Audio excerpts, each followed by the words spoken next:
So we live, family. We live. All right. Thank you guys for joining in. I truly appreciate that.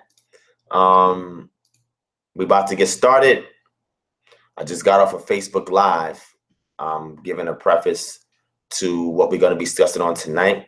So I sent the link out to the brother to jump on the Hangouts panel, and I'm waiting for him to join in. I'm not sure where he's at, but hopefully he joins in soon.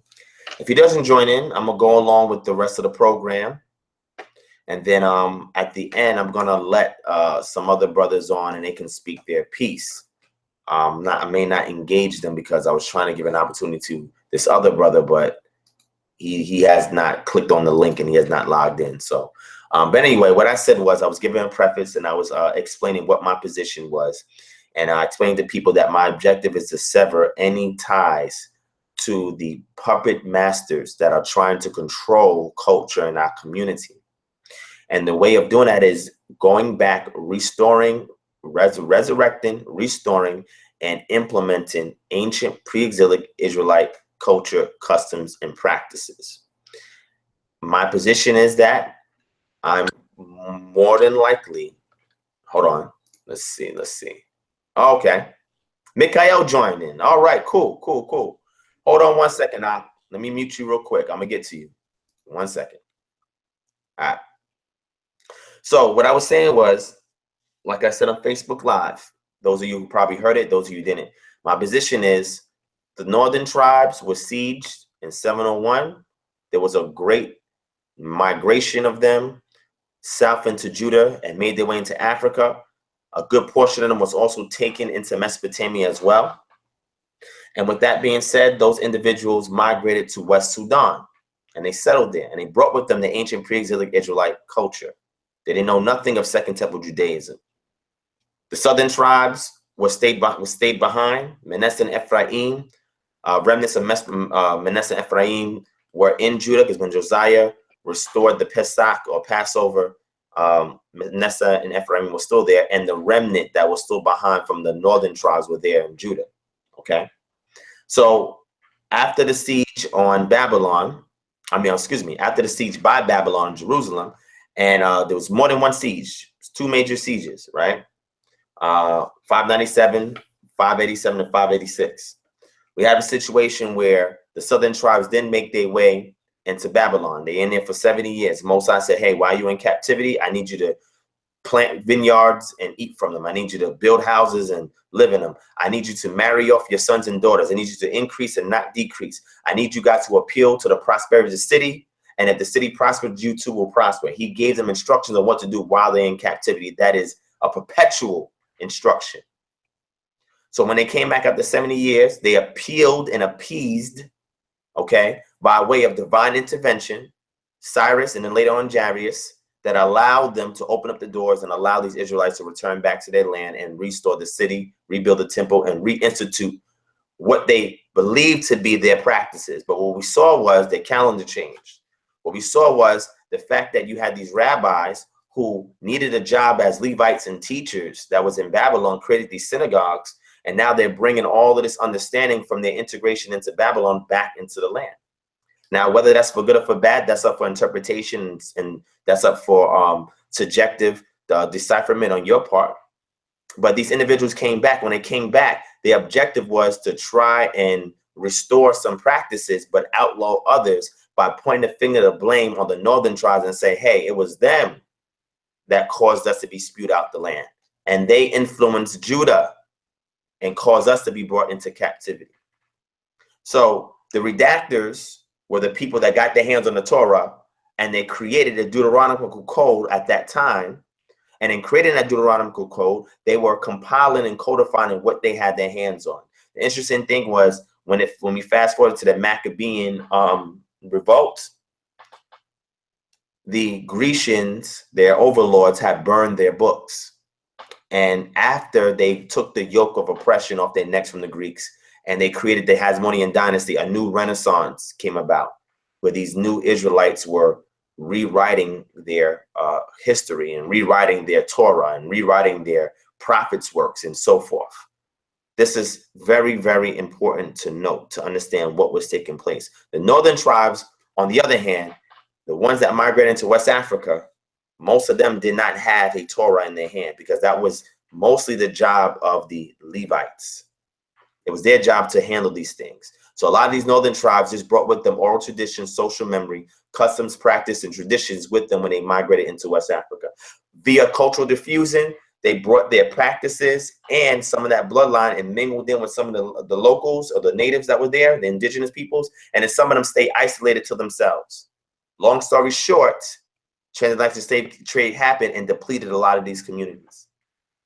The reason why I'm saying this is because when we look into the historical record, we see that the majority of these tribes that were in West Sudan, when we go back to the griot, to the elders who are still over those Israelite communities, they'll tell you what tribe they're from. And we don't have any firsthand testimony saying that they're from Judah, saying that they're from Benjamin or Levi. And we may have an outsider who may mistaken them and call them the Yahudim or call them Jews, which is a misnomer, because when you speak to the natives themselves, they tell you a different story. But if that's the case and these communities were depleted, and we see that we can trace our ancestry back to these local tribes that are still there today, even though they're very small, or even looking at the customs and practices of the natives that were there, who are the time capsule or preservation for ancient pre-exilic Israelite customs, practices, and traditions, then we can go back and restore what we lost. And when we restore and reconstruct this particular cultural identity, which is an amalgamation of the mitzvot along with the customs and practices that were abandoned via Second Temple Judaism, now what we can do is now we can own up to our culture again. Now we can reconnect ourselves with the Israelites that are there on the west coast of Africa and the natives that are there that assisted and allowed them to thrive over 2,000 years, even though, you know, some of them betrayed them and put them into slavery. So that is my position. I don't subscribe to the fact that I'm Judah. I don't subscribe to the fact that I'm Benjamin or that I'm Levi. That's not my subscription. So I invited my brother on the line. I'm going to give him a few minutes to introduce himself, and I'm going to let him speak. For those of you who missed yesterday's live stream, I advise you to go back and watch it. And after you watch it, I advise you to go back to the previous video on this channel, which is not getting a lot of views, interestingly enough, where I present a solution in order for us to make our communities autonomous again. And that's very important, because this scholarship inspires me to do that type of proactivism work that I want to inspire and motivate you guys to be a part of. So my brother Mikhail Yisrael, thank you for joining in on the panel, Ak. Much love and respect to you. We've been friends on Facebook for a while. I appreciate your support, and I support the stuff that you put out as well. I know that you are a tactful brother. I know that you're a respectful brother, regardless of your passion. And that's why I called you out to get on this panel, because I know you're going to represent well. Ak. So I'm going to go ahead and mute my mic, and I'm going to let you speak. You got 4 minutes to give an intro, 4 or 5 minutes, give an intro. And then after your intro, I'm going to respond with an intro. Well, I already gave my intro. After that, I'm going to respond with laying down some information. And I would like for you to address that information and address those questions, so that way we can have a fruitful discussion and edify the audience. So my brother Mikhail Yisrael, please introduce yourself to the people. I'm muting my mic now, and you have the floor.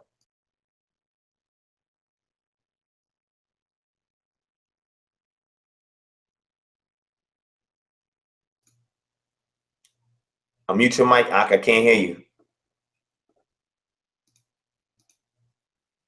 You got to unmute your mic, Ak. I can't hear you. I got you. Okay, there you go. There you go. All right, go ahead, Ak. Shalom, praise Yahweh, praise Yahweh. Being Yahweh, I'm Michael Israel. Now equals truth on YouTube.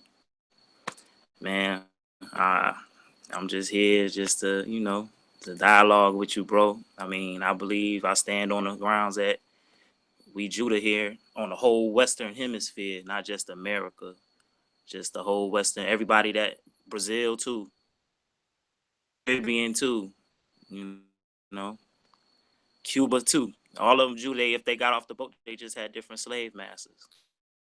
I don't believe in that chart breakdown. Western Hemisphere is Judah, just based off the historical and the biblical scriptures.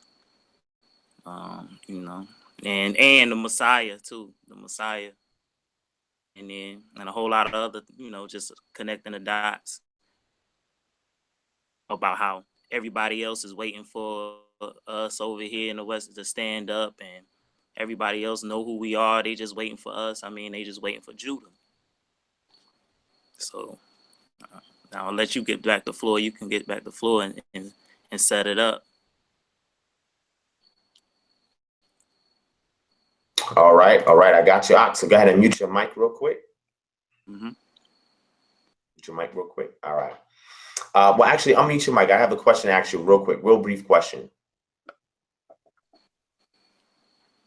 Can you hear me? Yes, sir. All right. Did you peep the live stream yesterday? I came in and then I ain't get a chance to finish it. I was watching it earlier, but I got busy. Yeah, no problem. All right. I only asked that because if you did watch it, I wouldn't have to repeat the questions, but I have no problem repeating them. And I just have a few questions along with some information that I'd just like for you to address and for you to enlighten me of your position.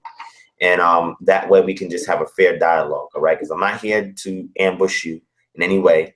I'm not fully prepared even for this discussion, but a lot of times I know how to,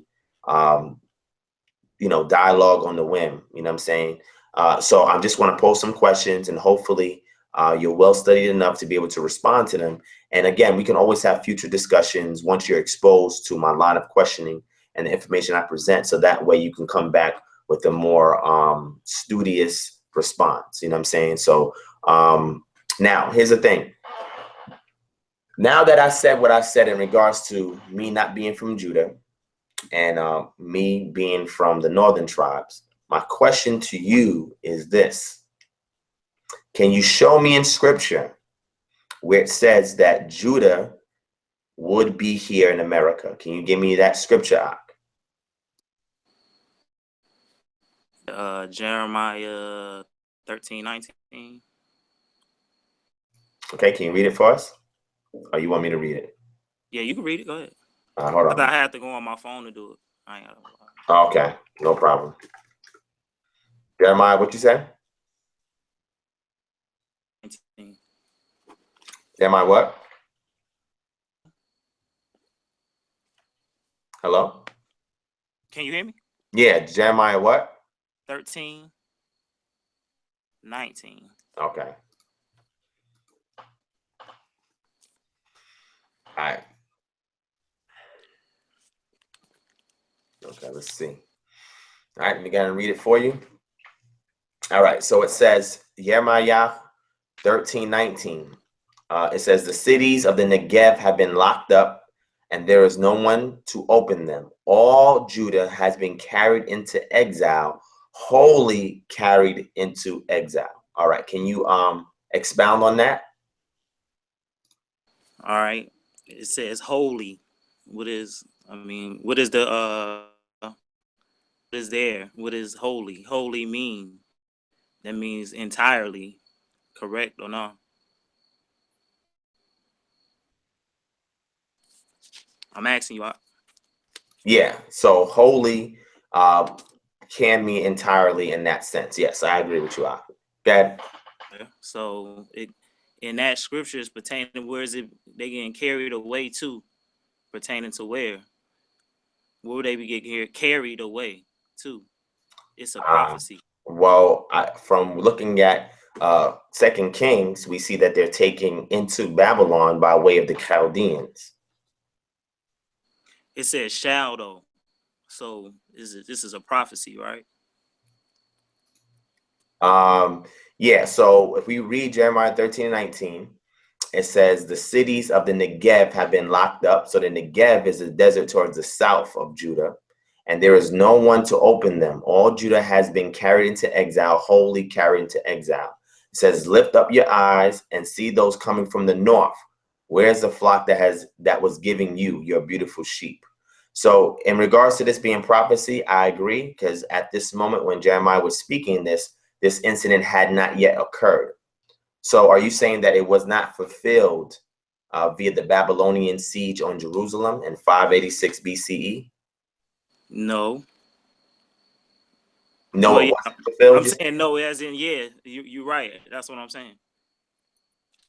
Okay, so it has been fulfilled. You said in 586 BCE. No, I'm saying it was fulfilled in 1555 when they brought us over here on the slave ship Jesus. That's what I'm saying. It was fulfilled. So 1555, that prophecy was fulfilled when they brought us over. Okay, so here's the thing, right? If that prophecy is correct in regards to what you said, then you're telling me that all of Judah has been taken to the Americas. That's what you're telling me? Because that's what that text is saying. I mean, what you mean, like America? If you consider the whole Western Hemisphere the Americas, then I agree with what you're saying. Not just America, because Brazil. If you consider South America, if that's what you're saying, yeah. Okay, so what about them being scattered to the four corners of the earth if they've been wholly taken to captivity via 1555 transatlantic slave trade over here in the Americas? You said what now? You said it's Yeah. them? Is that talking specifically there, or is that just talking about Israel and that's in that? Well, in there, you told me to hone in on the text that said holy. So if they've been Yeah, wholly taken in away, that one. Oh, I'm sorry, I didn't mean to cut okay, you so off. if they've been wholly taken into captivity, I ask you, was that fulfilled in 586 BCE when the siege on Jerusalem occurred by way of the Chaldeans on behalf of the Babylonians? And you said no. You said it was fulfilled in 1555 AD when we started being brought over here on the good slave Jesus. That's what you said, correct? Mm-hmm. There, pertaining to that one, but then you jump to another scripture saying the scattered scripture. That's just speaking about Israel and as So a whole. So was Judah Specifically, scattered in the four corners of the earth, or just over in the America's hemisphere, on the Western hemisphere? I'm saying Israel is scattered four So corners. That All of Judah is contained on the Western hemisphere, you're saying. right. So if we look at scriptures But that talk about, I also believe too. Also Mhm. believe that the Native Americans that were already over here, the Aboriginal ones, were specifically like Cherokee tribes or Israel also. So yeah, but they was here before the okay, so slave. the tribes Yeah, that were here before the slave trade, most notably the Cherokee that you referenced, you're saying that they're also from Judah. I don't know who I on that one. I don't know. I ain't studied that one fully like that. I mean, so I can't say that, but they're a tribe that was already over here. So I'm Mhm. just saying, Okay. yeah. So is it possible for any of Judah to be scattered on the Eastern Hemisphere? Is that possible? I mean, not in that sense of as a whole. I mean, wholly as a majority, I would say we all over here just based off the scriptures, period, and then based off the history of us coming from 70 AD, and then we went into Western Africa Mhm. at that point, and then we was zeroed in on too. Like people miss out on that. They was looking for specific Israelites, cream of the crop type. You know what I mean? Everybody else was already, like you said, was already mixing and doing, and ones that upheld it to the fullest. We was the Mhm. last of, you know, that was standing for Yahweh in the law. I mean, Okay. we So, started breaking up, huh? no, I'm listening. I'm Do listening. you agree with that, or you up on that Conditionally, aspect of it? I conditionally agree with that. I'll say it like that because All right. you're giving some good information, but there's some things there that I see as some anomalies that I want to address. But I'll address Yeah. it by asking a different question. Okay. Did the Most High despise Judah more than he did Samaria?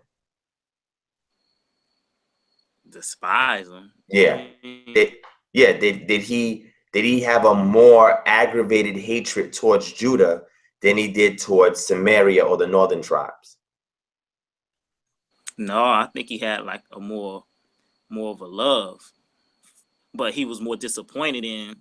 He was mad because he was disappointed because of his high love for us. For Judah, you saying? Yeah, for Judah.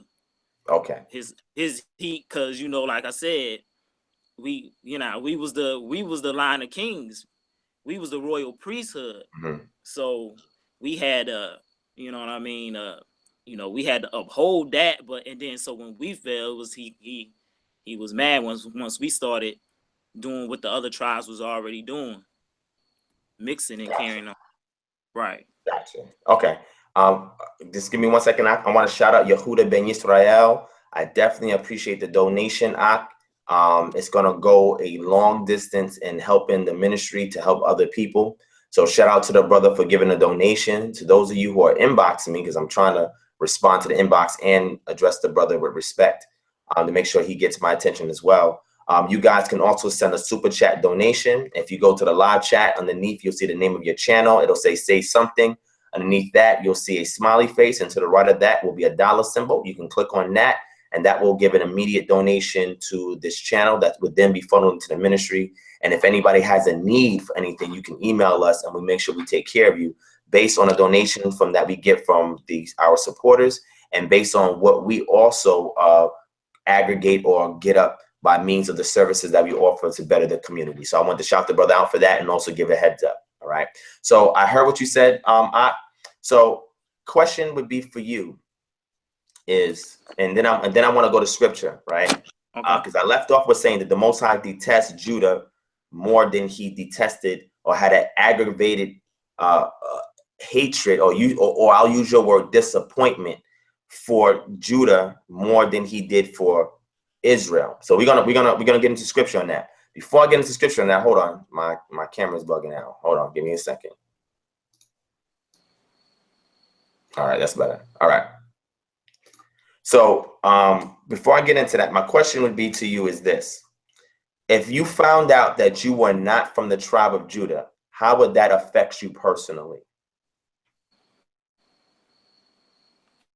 How would it affect me personally? Yes. I mean, I don't know. To be honest with you, I know what I'm doing as an Israelite, period. Mm-hmm. I just got, I know who I am, period. So I don't know that. So it wouldn't matter. So if you was another tribe, it wouldn't matter to you. Nope. No? Okay, cool. All right. So I want to pull out a scripture real quick.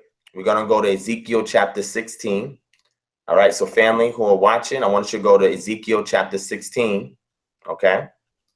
And then looking at Ezekiel chapter 16, I want to hone in specifically on verse 44, and I want to read something, okay? It says, everyone who quotes Proverbs will quote this hold on real quick. Let me get this.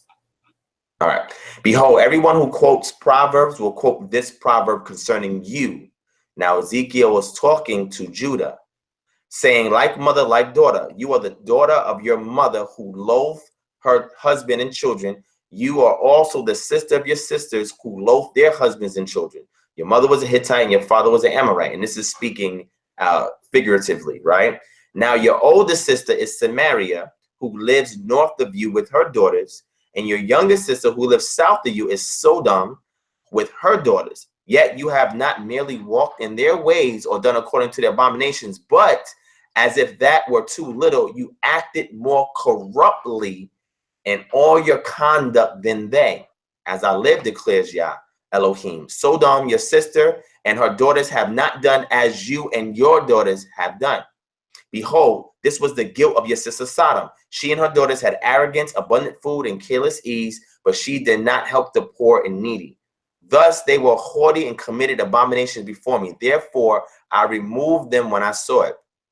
Furthermore, Samaria did not commit half of your sins, for you have multiplied your abominations more than they. Thus you have made your sisters appear righteous by all your abominations which you have committed.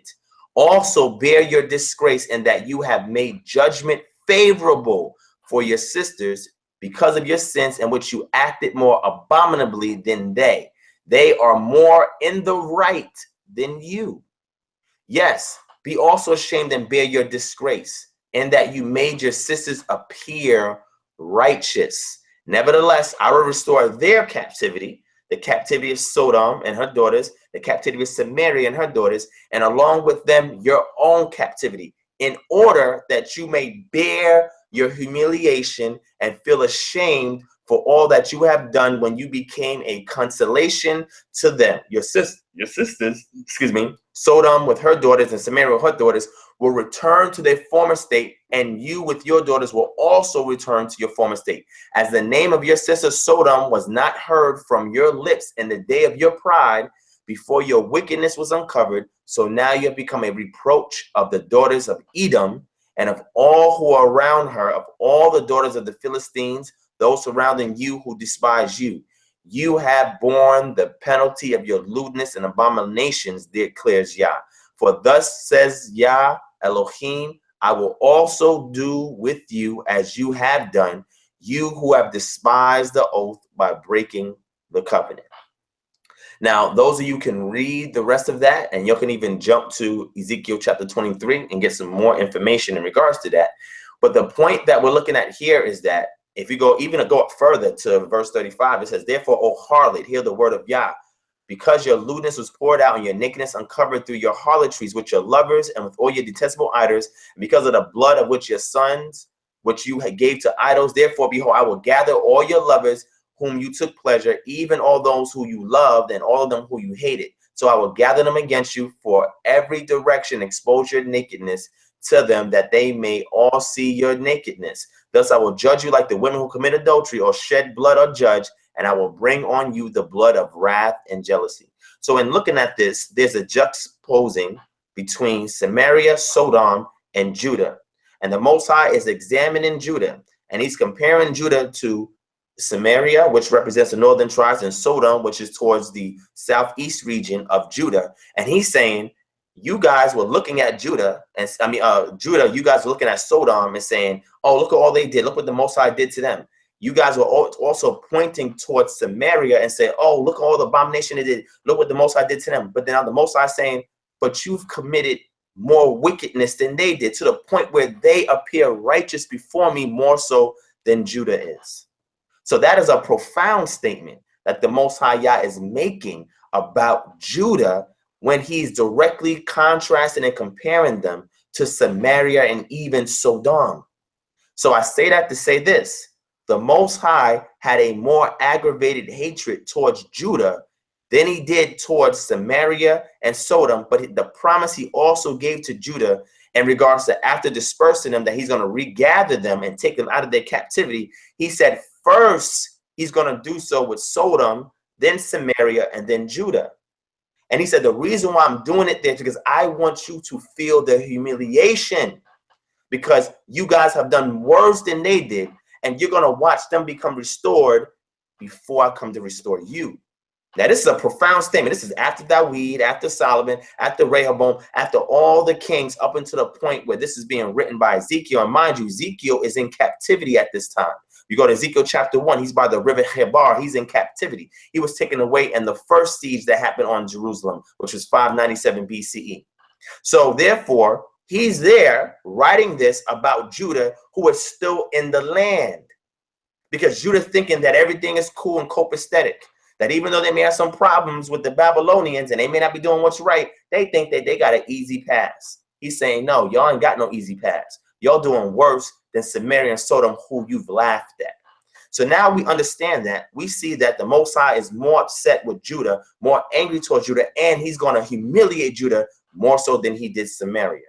So now, understanding this passage, what kind of epiphany does it raise in your consciousness when going back to look at how the Most High contrasts, compare, and juxtapose Judah with Samaria and Sodom?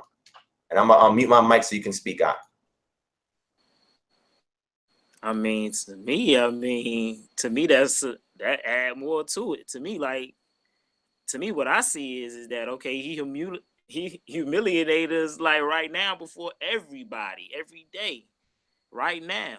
as we speak. Us bodies in the street and what they doing to us over here, we the last ones. Like, I think what you also read in one of those scriptures is saying we'll be the last. Did you not say that? We'll be the last to go into or come out. That's one. Everybody waiting for us. Everybody else know who they are. We just ones that's over here in the streets every day trying to wake our people up and stuff like that. And then we the ones getting constantly humiliated. That our cousins come over here and humiliate us in corner stores and stuff. They come over here just to make money off of us. The Ishmaelites, Arabs, like everybody like to call them, just add more fuel to it. That's what make us Judah. We we over here getting humiliated for what we did. Yeah, we turned away. We stopped the law. We were supposed to be the ones that upheld the law the most.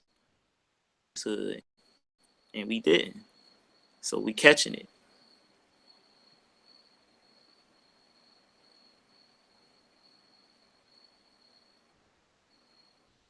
I'm done. You can go ahead. Okay. All right, cool. So you're saying that the humiliation is happening here in the Americas where all of Judah have been dispersed to. Is that what you're saying? I mean, you can go ahead and say that. I rock with that. You rock with that? Okay, cool. All right. So do you subscribe to the notion that the northern tribes were also dispersed somehow over here in the Americas as well? I mean, to some degree, maybe, but not like we were.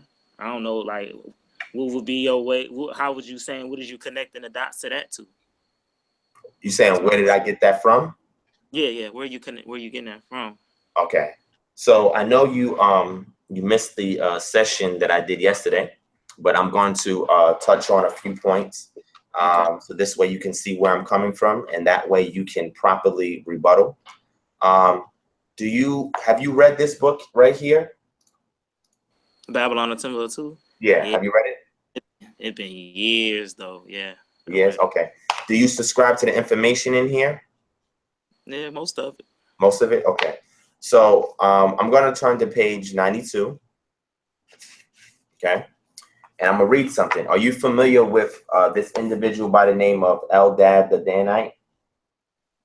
Eldad the Danite? Nah, I can't say I remember that. Okay, no problem. All right, so I'll go ahead and read it to you, okay? It says, in the 9th century, a black African Hebrew arrived in the city of Kairouan in Algeria. And this city was one of the famous Talmudic schools. The name of this Hebrew was Eldad the Danite. He told a credible story of a Hebrew empire south of the Sahara and the Western Sudan. According to Eldad the Danite, the Hebrews in the interior of Africa spoke a Phoenician Hebraic language mixed with Arabic. They had a religion which had come down from Moshe and a Hebrew emperor, right? Eldad said that the people of this tribe had fled from the kingdom of Israel after Sennacherib, the Assyrian, had subdued it, and that other Israelite tribes such as Naphtali, Gad, and Asher were in the land from which he came.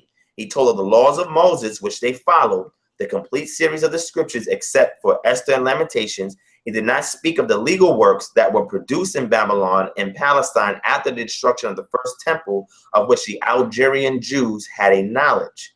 These extraordinary works were the Mishnah and the Talmud. Eldad displayed as evidence some ceremony pertaining to the slaughtering of animals for food. It was written in Hebrew with an Arabic tinge, but Eldad claimed that he knew no other language than Hebrew. In regard to Eldad's story, the Gaon, head of the Jews, assured the people that this story was credible. So this is one testimony from an individual by the name of Eldad Hadani, or the Danite, from the book Babylon and Timbuktu. And you could also go to several universities and look up this individual by the name of Eldad Hadanite, and you can see how they rate his credibility in regards to his testimony.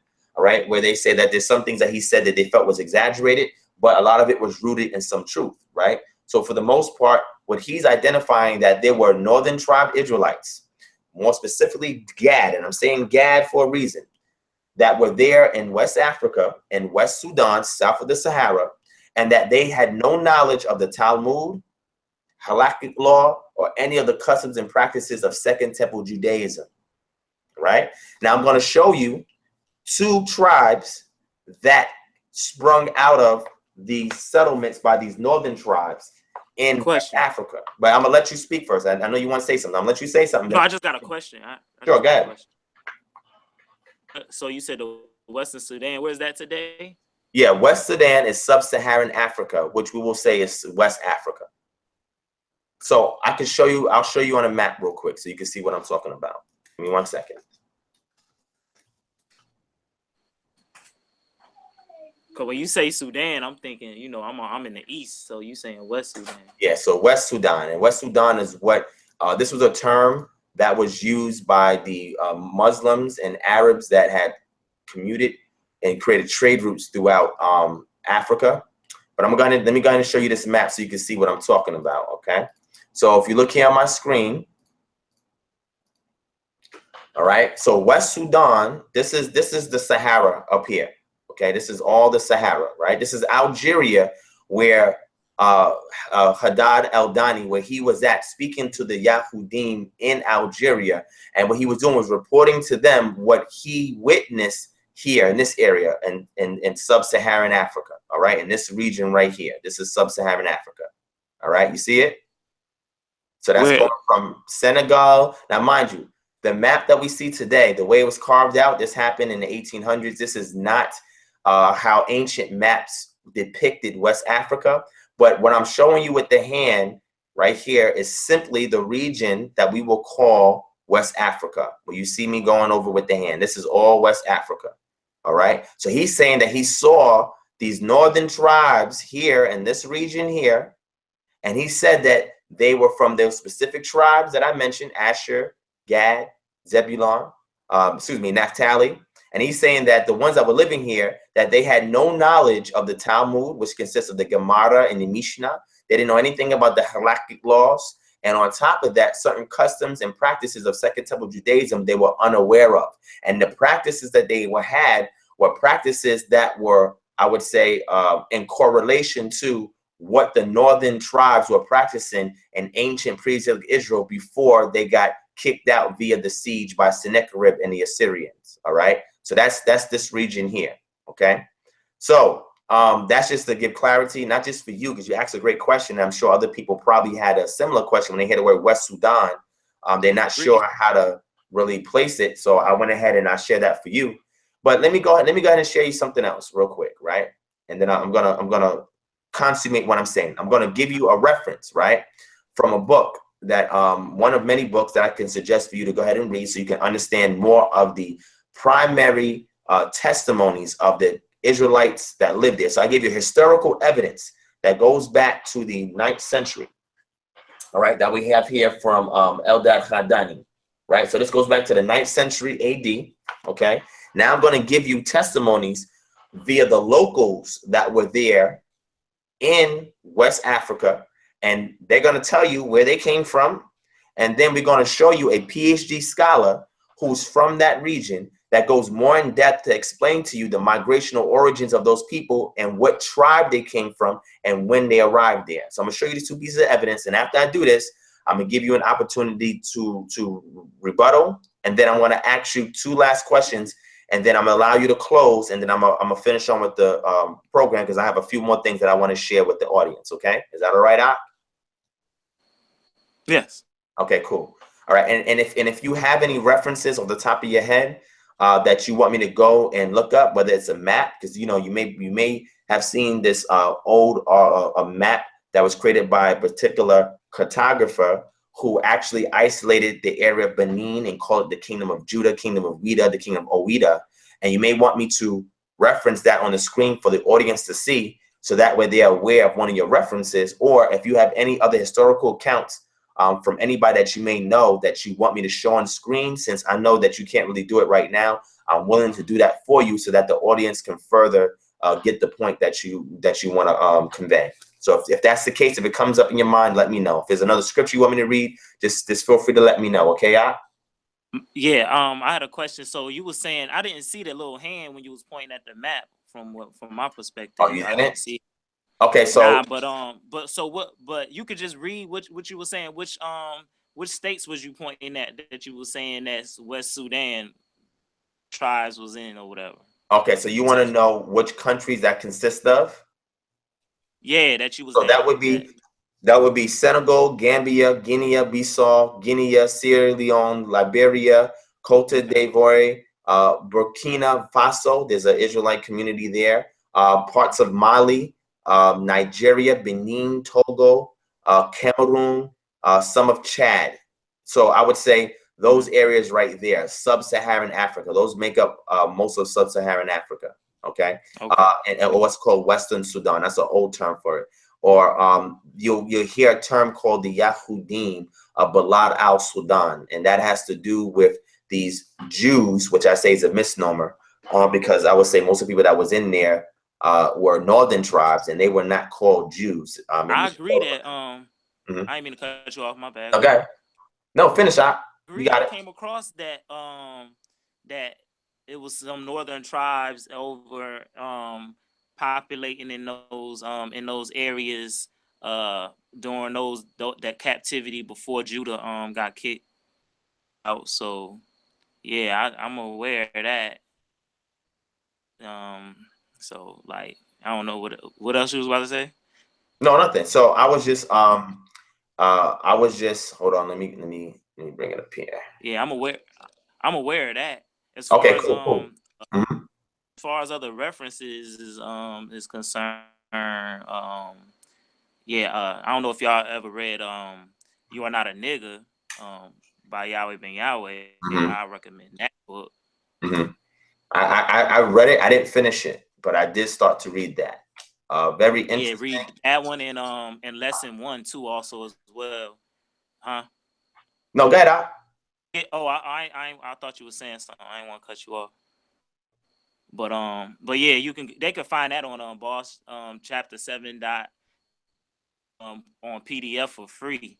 Mhm. Uh, yeah, that's if they want to look those books up and read those also. Gotcha. Because like I said, like as far as references concerned, a lot of the Judah royal priesthood, the inheritance, and all of that thing, who we are as our identity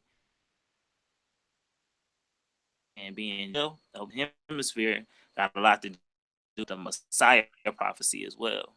Mhm. Mhm. So yeah, so Okay. So, so are you of the subscription of the House of Yahweh by Yahweh Ben Yahweh? Is that your subscription? I'm of the nation of Yahweh. Okay. Nation of Yahweh. Where are you located at, if you don't mind me asking?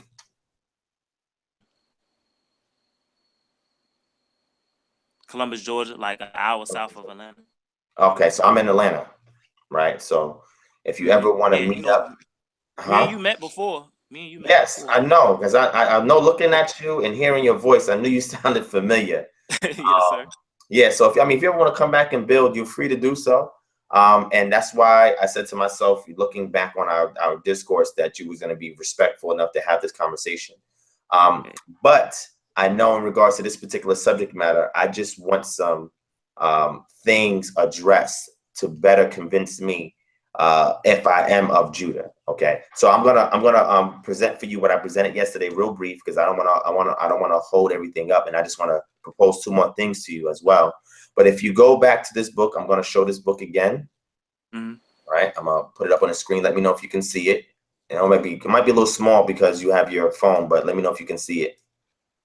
All right, the name of the Yeah, it's book. small. Hold on, let me blow it up. Okay, yeah, the name of the book is called Traditions and Customs of the Gadangmis of Ghana. Are you familiar with who the Ga peoples are and the ones that speak the Dangan, the Dangme dialect? Are you familiar with these individuals in Africa, this tribe? Not like you can expound on it for me. You can Yeah, break it sure. down for me. Okay. So the book is written by Joseph Ni Bekar Mensah, PhD. Okay. And if we scroll through this and we go to, I'm gonna go to, Okay, I'm gonna read this right here. So it says, there are tribes in Africa whose Hebraic customs and oral traditions identify them as authentic descendants of the nation of Israel. It must be noted that throughout the culture and history of the Ga-Dangme tribe of Ghana, it's strong, conclusive evidence that they are direct descendants of the Hebrew Israelites that migrated to West Africa by way of Egypt, Ethiopia, Sudan, and Lake Chad. Their cultural practices, laws, and customs, and even some of their names are so identical to those described in the Bible. According to the God-Dangme oral tradition, they migrated from Israel. They believe they are descendants of Cush, or perhaps Gad and Dan, from the 12th tribe of Israel. It is fascinating to note that the name of their king who led them, Ayawaso in Ghana, is Ayi Cush, and that lends support to their claim that they are Jews. The Homowo, which the God-Dangme celebrate, has biblical origins. Moreover, according to the Bible Revelation presentation, Hebrew Revelation, the God people, Galuth, are exile of Jews from the land of Israel. Okay, and I'm going to conclude it with this real quick.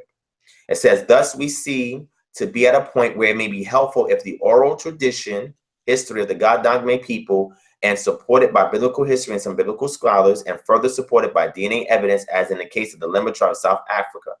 Also, archaeological research may shed some light on the subject, right? Because if you go right above it, it says that those 10 tribes, the nation of Israel, were exiled and became scattered among many nations, among many tribes, as God or Elohim has promised would happen. If you go up a little further, you get more information on that. It says, also, historians will agree that the 6th century BC, the Assyrians attacked the nation of Israel towards the north, resulting in a scattering of the nation of Israel towards the north, the northern tribes. Elohim's promise to scatter his people, the nation of Israel, came to pass when the Assyrians attacked Israel in the 6th century BCE. 10 of the 12 tribes of Israel went into exile. Now, if you go here further, it says the Jerusalem Connection Report stated the God-Dangmes of Ghana are ancient tribes of Dan and Gad who relocated Lot Barrow from the east side of the Jordan River, which was the land these tribes of Dan and Gad were given by Elohim of Abraham, Isaac, and Jacob to Africa, who eventually ended up in Ghana. Okay. Now there's a video that I don't know if I want to play it simply because of lack of time, but I'll show it to you real quick. I'll show it to you real quick. Hold on. Can you still see my screen? Mm-hmm. What do you see on my screen? You see YouTube videos? Yeah. Okay, good. All right, so there's a video on my channel. It's called, Do Some Indigenous Africans Trace Their Migrational Origins to Ancient Israel? Okay. Now, I'm going to play this part for you real quick. I'm not going to play the second part. I'm just going to play this part. All right. Can you hear it?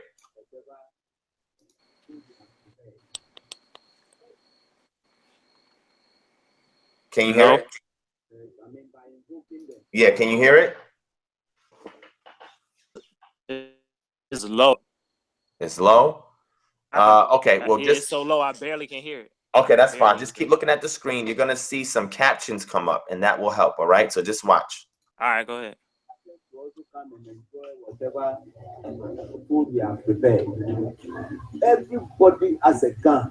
Wherever he or she is residing will come to his or her family house. Now, these are the God-Dangme peoples that I just read to you about, okay? So keep watching. Mm-hmm. We have certain houses where their prerogative is that they have to cook, because the chief will come there, take some of them. And that's the chief, okay, of the tribe. So let's keep watching. Now, see this? Look at the screen. She says, when we the gods migrated from Israel to Accra, Ghana, there was hunger.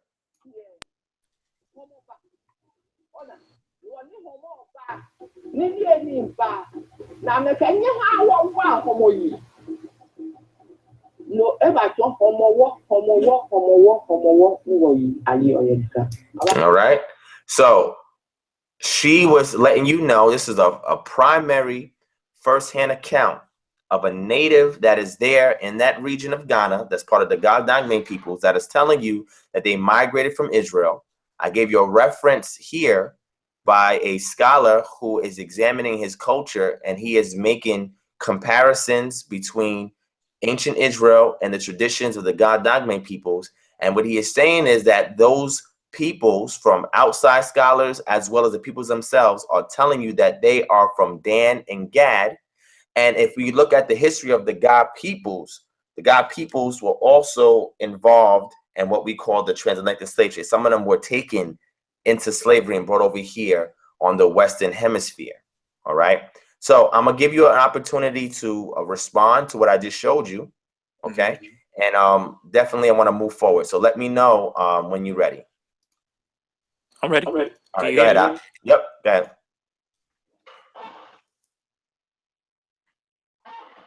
Yeah, you got the floor out.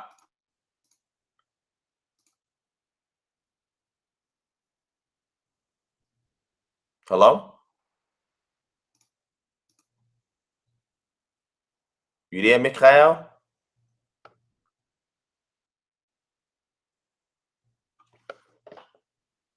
Mikhail, you there?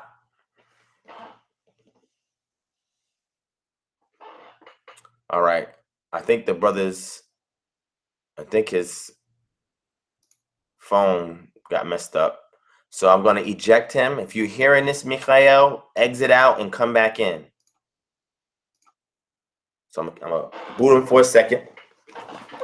And while I'm waiting for him to come back so we can finish up our dialogue, let me just see what's going on here. Yeah, he probably got cut off. Now remember, Deuteronomy 28:68 is not limited to Judah. When Moshe was speaking these words, it was to all of Israel. So that means that the scattering of the Israelites and this ship situation has to include all of Israel, right? So if we say that Judah was involved, so be it. I would just like for somebody to give me more evidence on that. But if we see firsthand testimonies, historical evidence, and scholars all letting you know that, at least for the God peoples, and I'm going to show you the Igbo in a second, the God peoples stating that they are from the tribe of either Dan or Gad. They're telling you they're from a northern tribe. And those peoples, their ancestors, right, who were then contemporary with our ancestors, were involved with the transatlantic slave trade, whether they were a victim or whether they were a seller. All right. So with that being said, I'm still waiting on the brother.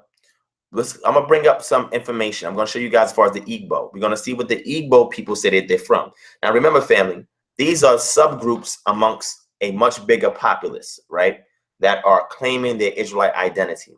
So like I said, my objective is, if I go into the scriptures and I see customs that are pre-exilic, that stop being practiced once the Israelites went into captivity, I want to restore those customs as long as it's in alignment with the mitzvot, or the statute, laws, and commandments. If it contradicts with it, then that's different. But a lot of these practices that they did that ran parallel with the mitzvot was there to complement various other things that they did. And like, I give you one example. That one example that I gave you guys is, well, two examples. One is that of henotheism, the structure in which the divine council is set up, where the creator is the supreme over the head of the council of 70 and other Melachim that is amongst them, and Ruach spirit that's amongst them, as well as looking at the dynamic between the feminine and masculine elements, that we see a passage in Mishlei or in the proverb where it talks about wisdom, Proverbs 8, and it goes into wisdom, and wisdom is personified as an entity, a feminine entity,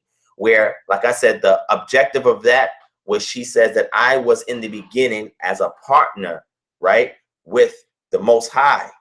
And what I propose is that that's an allusion to Asherah. But what happened was, during captivity, when the redaction took place, they removed that entity and they replaced it with Hokmah, or wisdom. And we'll see other elements with Ruach as well, as shown as a party to the Most High, right? Does that mean that these entities should be worshipped? No. Should they be acknowledged? Because we want to see the reflection of the Most High here on the earth. Is when male and female come together and become echad. It's the divine reflection of what's happening there in the heavenly realm. We'll see also in Judah, right, we have a site called Kuntilit Adrud and a site called Kerbet El Kum. And both of these sites we have a situation where the individuals who lived at these sites, whenever they gave their burak or their blessings, they would do so in the name of Yod He Wav He first, and then they say, and his Asherah, and his Asherah. So he would get prominence, and then they would identify, acknowledge the consort as well. This was happening in Judah as well as in Israel. So the question is, these practices, right? How did these practices lead the Israelites astray? It led them astray because there was a lack of monolatrism.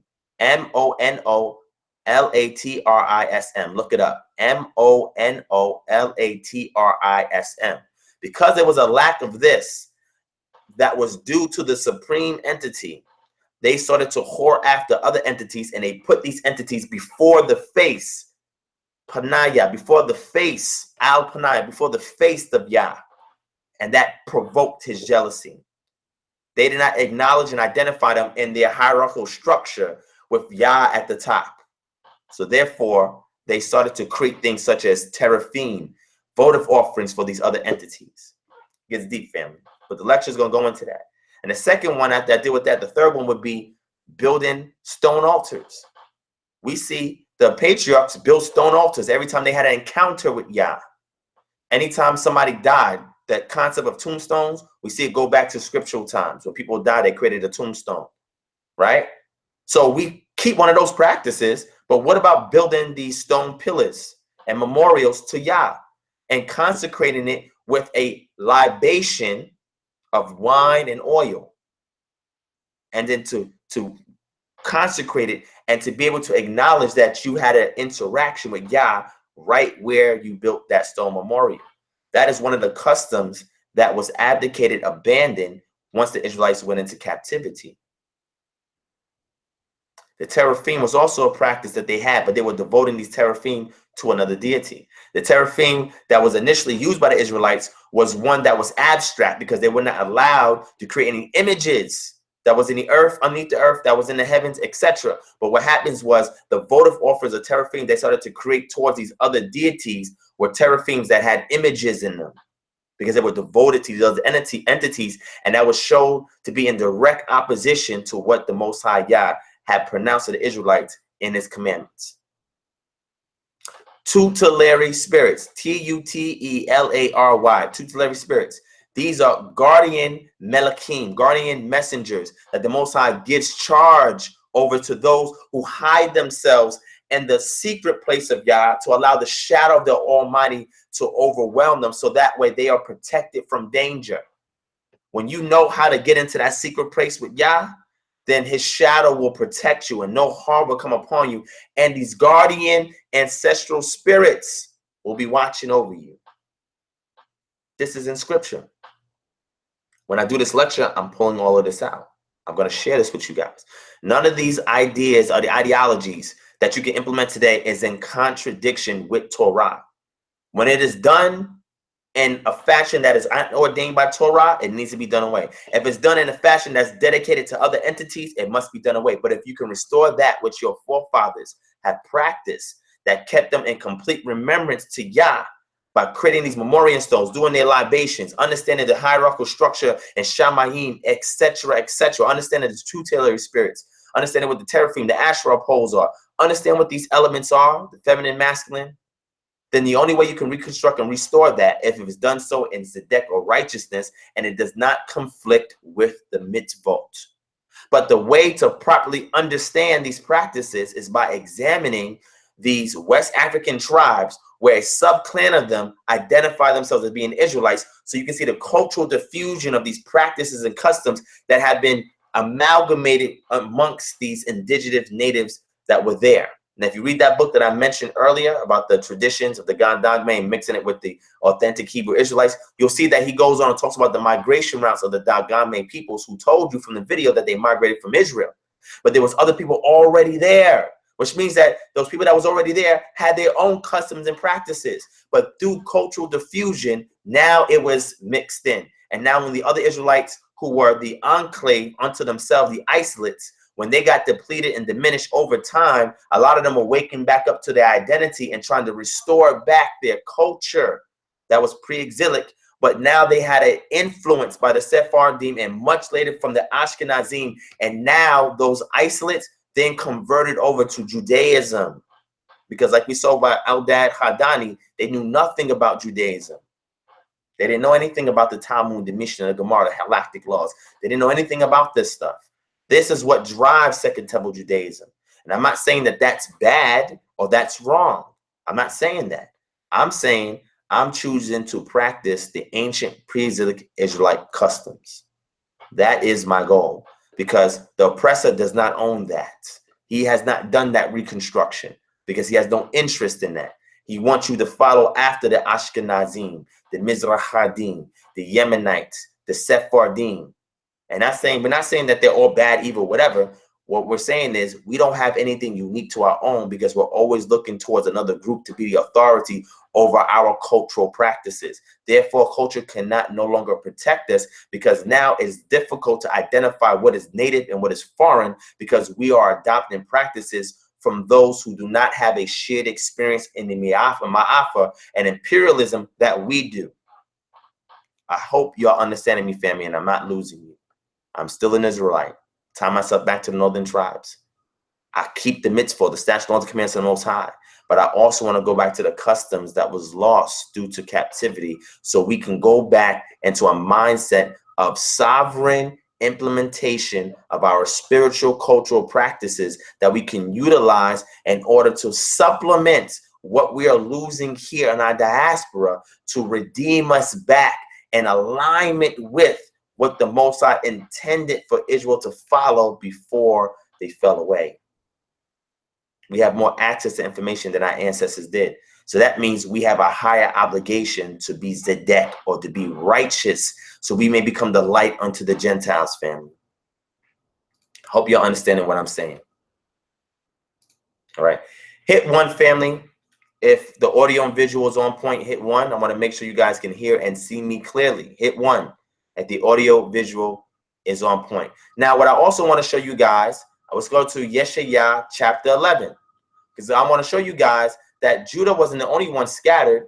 Yisrael was scattered as well. Shout out to my brother Uziyahu, all right, who brought a scripture up to my remembrance that was quoted yesterday, I believe, but the whole text was not read. All right. So let me go ahead and go there for y'all real quick. Okay, we're going to go to Yeshaya chapter 11. And we're going to go to verse 10. It says, in that day, the root of Jesse will stand as a banner for the peoples. The nations will rally to him, and his resting place will be glorious. In that day, Yah or Adonai will reach out his hand a second time to reclaim the surviving remnant of his people from Assyria, from Lower Egypt, Upper Egypt, from Cush, from Elam, from Babylonia, from Hamath, and from the islands of the Mediterranean. He will raise a banner to the nation for the nations and will gather the exiles of Israel. He will assemble the scattered people of Judah from the 4 corners of the earth. Ephraim's jealousy will vanish and Judah's enemies will be destroyed. Ephraim will not be jealous of Judah, nor Judah hostile towards Ephraim. And it goes on and it goes on and it goes on. So just like Judah has been scattered, so as the northern tribes, Israel, they've also been scattered. The Most High is going to restore them back unto the land by way of the root of Jesse, the righteous king that's going to come on the scene, the branch that's going to be raised up unto David. And David is going to be a prince in that process, family. So now we have a situation where this is going on. And we also see in the book of Ezekiel that the 2 sticks will be joined. And he's going to reunite Judah and Israel and bring them back together and resettle them in the land. That is the promise that he's making to the remnant that is still holding true to the covenant. Let's get out of it. Let's go back. So we'll be done with that scripture. I don't know why people don't think that I go into scriptures, man. Sometimes people say, oh, you too smart, you over smart, and you too deep, and you reading too many books. I'm like, what? Bro, my foundation is the scriptures. If y'all have not checked out my YouTube channel, definitely check it out. I go into the scriptures a lot. And I have a very thorough understanding of the scriptures. I don't know everything, but what I do know, I have a very thorough understanding of it. And if I'm in error, I'm willing to admit it and move forward. Okay? So family, okay, everybody's saying 1, so everything is good. All right, cool. All right, shout out to the chat room, man. I can't really shout everybody out tonight. I want to move this situation on. The brother was not able to jump back on, but I'm going to show you guys a little bit about the Igbo. And remember what I'm saying. I'm not saying all the God Dagme and all the Igbo people are Israelites. That's not what I'm saying. I'm saying there's an admixture of Israelite isolates there, indigenous folk, and the admixture of the two. And we have to go back and re-examine the West African tribes with the subclans that say that they're from Israel, and we have to study that culture to see what we can extract and what we can implement today, because that culture is the time capsule of the northern tribes' ancient pre-exilic culture, customs, and traditions. And I'm gonna do videos coming up where I'm gonna show you me performing these practices, these customs, and I'm gonna show you guys where it comes from. Divination, casting lots. We see that in West Africa as well.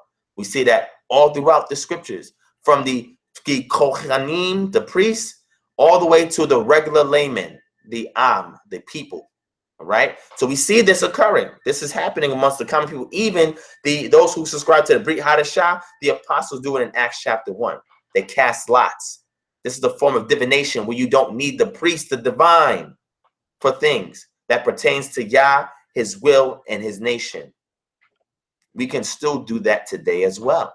See, we've lost these practices, family. We wonder why we're not getting the results that we're seeking after. We got to learn how to do these things and implement them righteously to ensure that they do not contradict and they do not conflict with the mitzvot, the law, statutes, and commandments of Torah. But also these things will bring us back to an indigenous culture that we once had that now we lost due to religion, due to captivity. We have to have some degree of autonomy so that way we can be independent of our oppressive systems. So when destruction reigns on Babylon, we will be preserved in the process until we are restored back into the land by that righteous king by way of Yah. I love you, family. So let's go into this real quick and then I'm gonna move on forward. I got two more things I want to show with you guys before I get off this chat, because this live stream, because I know there's some people in here who are interested in other subject matters that I teach from. All right.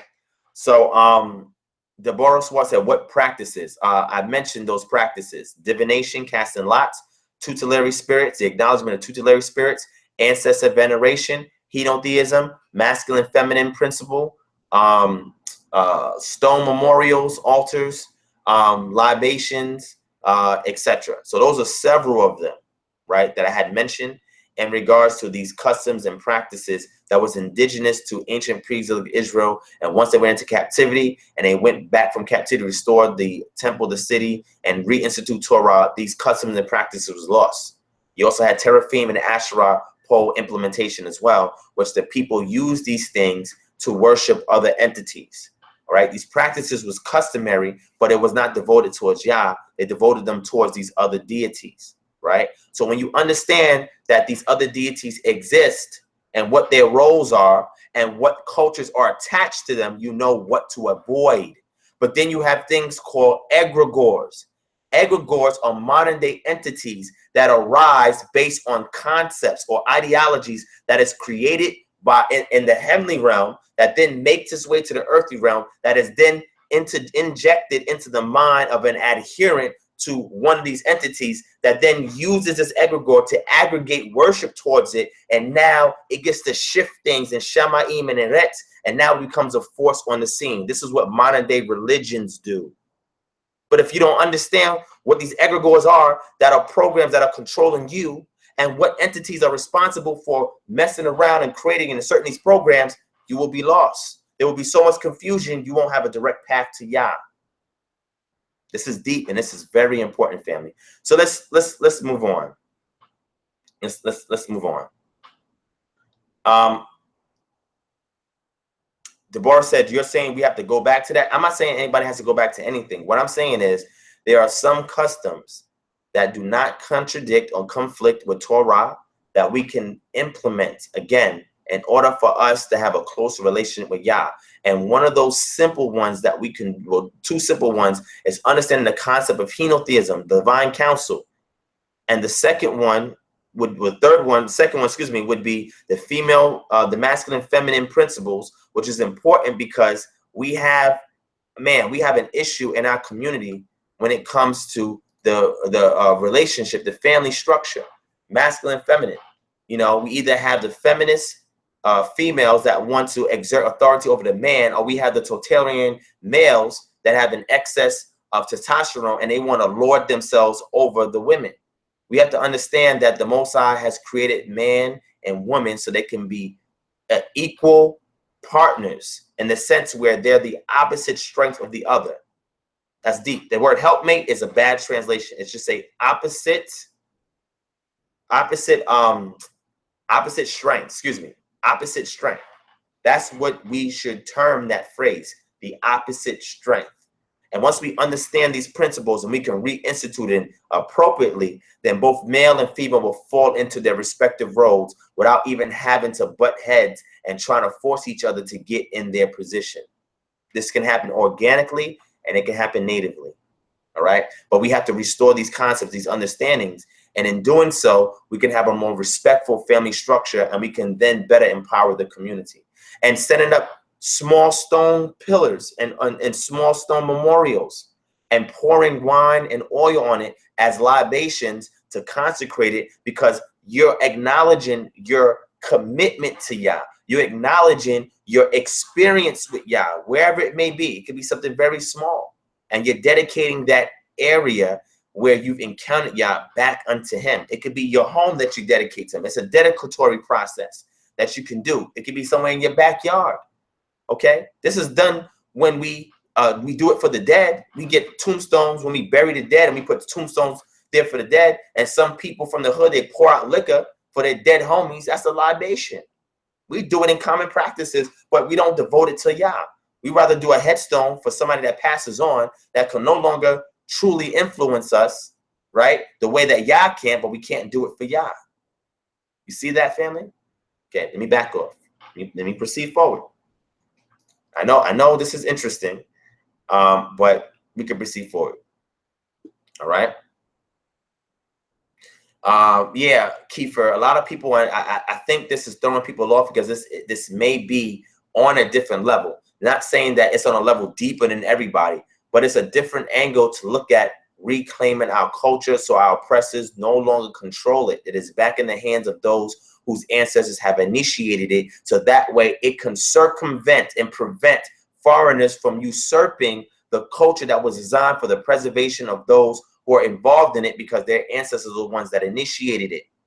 Culture is not the same no more, because nowadays Black culture is an incorporation of cultures from other ethnic groups, because we don't know our ancestral lineage and our history and our customs. We are far removed from it, and we're borrowing from everybody else's culture to make to get an understanding of who we are. That's what happens when you don't have an identity, family. All right. So anyway, let me finish this. All right. Let me bring out this second thing. I'm gonna show you two references on the Igbo. Again, all I'm saying is I'm showing you testimony. Whether people want to subscribe to this or not, hey, that's on them. But at least what I'm doing is I'm showing you references where we're having these people admit what northern tribe they're from. And these are individuals that are currently also in West Africa. I'm just showing it to you. So I'm not just spewing my opinion. I'm giving you references. I'm giving you references. So pay attention to my screen, family. I'm going to show you this. I'm going to move forward. All right. This is the Igbo B'nai Yisrael Jews of Nigeria, produced by the Igbo B'nai Yisrael Association of Nigeria. All right. So let's scroll down to this point right here. It says, the oral tradition of the Igbo maintain that their presence has been in what is termed Igbo land for over 1,500 years. The same oral histories also say that their ancestors were migrants from ancient Israel, possibly beginning with the Kemetic migration from northern Arabia and eastern Africa around 500 BCE. According to the Torah, the Israeli patriarch Yaakov ben Yitzchak had 12 sons whose descendants became the 12 tribes of Israel, who inherited the land of Canaan. There are several tribes of Israel which, according to various elders, follow the Igbo clan structure within the Igbo populace as it exists today. The Igbo ethnic groups are comprised of the following three lineage types. Please pay attention to this, family. All right? And this so you can get a map. This is Nigeria. And when you understand where the certain states are, the Niger states, the Sokoto state, the Kodi state, so this is important. You got to know the Ogun state, the Oyo state. You got to know what these things are, because if you don't know what any of these things are that I'm saying, then you can't even speak on this subject matter. But let's scroll down. Let's read this. Bene Gath. Igbo said to have descended from the tribe of Gath ben Yaakov, which is Gad, who was the 8th son of the Israelite patriarch Yaakov. This lineage is traced through Gad's son Enri ben Gath. The clans said to come from this lineage comprised of the Oguleri, the Umuleri, the Oreri, the Enugu, the Ikwu, the Ogbunike, the Akuzu, the Entenje, and the Imbraraim. The Igbariam. Bene Zebulon. Igbos said to have descended from the tribe of Zebulon, Ben Yaakov, who was the 5th son of Yaakov. This lineage comprises of the Ubulu, Okiti, Ubulu, Ukwu in the Delta state, who have settled in Ubulu, Ahijiofor. According to the tradition, it is said that a descendant of the tribe of Zebulon named Zebulunu, on the advice of a certain Levite, married a woman from Oji, who descended from the tribe of Judah, and from whom this union was born Ozubulu ben Zebulunu. Look at this, family. I threw you a bone. The woman was from Judah, but the man was from Zebulon. So whose seed is that? Okay. It is said that Uzubulu then went on to have 4 sons of his own who settled into other parts of the region. These sons being Amakwa, from who a clan of Nini, the Anambra state descended from Egbima, from whom the Egbima Ugwuta clan in the Imo state, and the Ohaji Egbima clan in the Rivers state descended. Bene Menashe,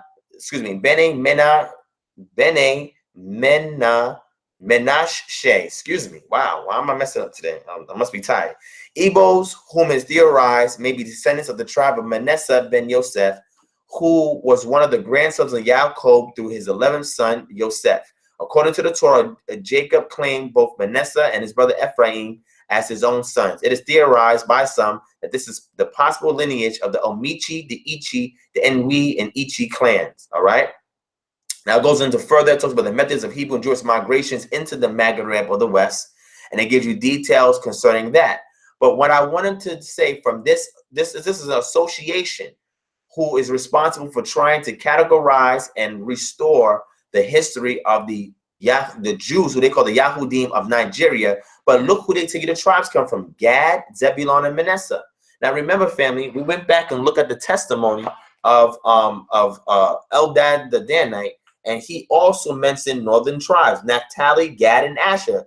There we have 6 tribes already, but also we see Dan was also mentioned. So now we have 7 tribes, 7 northern tribes that the Igbos claim lineage from, that the God Dogmes can claim lineage from, but we don't see none of them saying that they came from Judah. This is very, very interesting, family, very interesting. There's another source I was going to go into, which is this one here. And this one here gives you cultural evidences linking the Igbo to Gad. And it goes on to tell you the practices. When the missionaries came to Nigeria to evangelize, they were dumbfounded to discover that the Igbo people practiced many Hebraic Jewish customs, which they could not have learned from anyone else. It had to come from the ancient practice of the people from antiquity, for they had no Bibles and met no one with a Bible until the missionaries came along. Why? Because they brought the oral traditions and social memories with them of the customs, practice, and traditions of the ancient pre-exilic customs.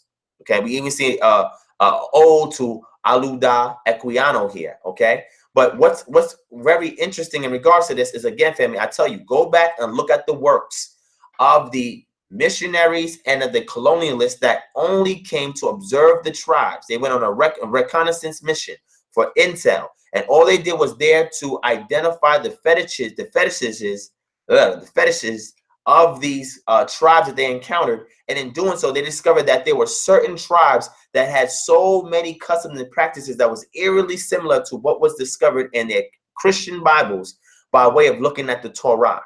And this is before conversion. So therefore, this will be a firsthand testimony of what the people practiced. Okay, family. Okay. Let me stop right there. I'm gonna close out these things. Let me stop. Close out these sources. So we touched on the God Dogme, we touched on the Igbo peoples, all right?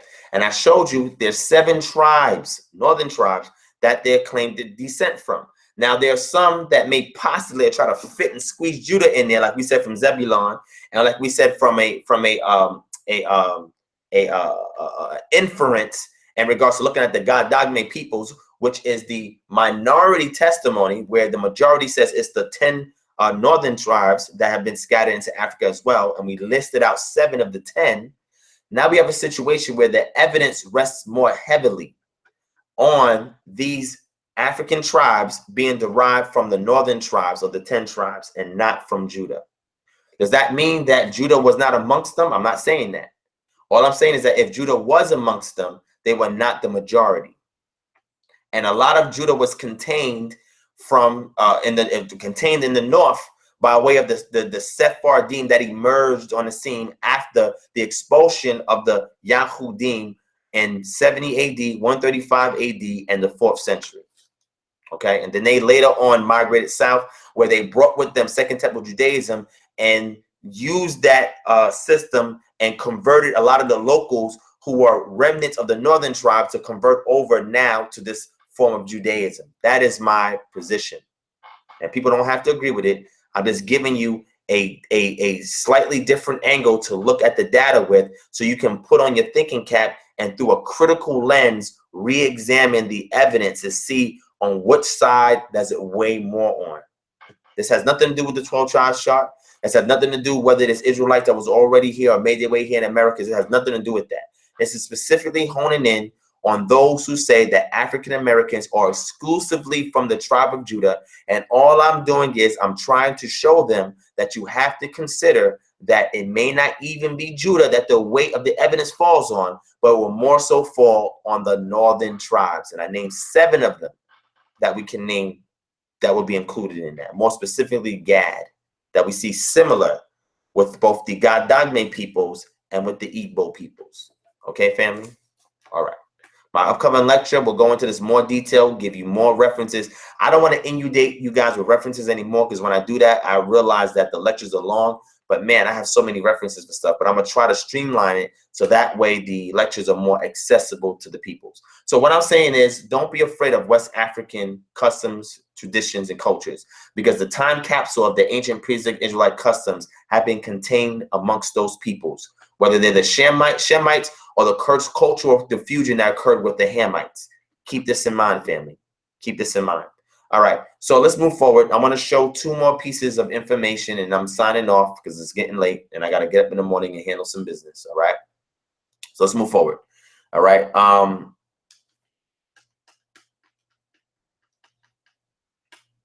Oh, my brother James Cassell and Jashub Ishakar. Yeah, you guys go ahead and do that hangout. And let me see. Share it with me so I can see what you guys come up with. Because again, both of those brothers are heavy hitters, and they put out 2 powerful videos you can check out either on their channel or Maccabees TV, where man, they body that. For anybody that said there's no Jews or Israelites in West Africa, they body bagged that. They did a great job with primary evidence, not their feelings and emotions. They gave all references. So big ups to both of those brothers. All right. Okay. So shout out to Shawnee, Talk Truth with Shawnee, for the donation. I appreciate that, sis. Thank you for that. Shout out to the sister Mona Breakley, excuse me. I apologize, sis. Thank you for the donation. They're making these sessions possible for you guys, as well as allowing us to have the resources necessary to do community proactivism work and to also help those in need. Like I said, if there's a need, if we can help or assist you with it, email us at kingdomharbinger@gmail.com and we'll see what we can do for you. All right. All right. So anytime, James, anytime. All right. All right. So here's another thing. I know a lot of people in the Hebrew Israelite community don't subscribe to DNA, and that's fine. But here's my position on DNA. If you do a DNA test and a DNA test brings you back to, listen, we're just using 2 tribes for now. That's several other tribes. We're just using 2 tribes for now. If it brings you back to the Igbo peoples, and more specifically, the clans of those Igbo peoples that I read to you from that resource, or the God peoples by way of those who speak the Dangabe language or customs, keep those customs.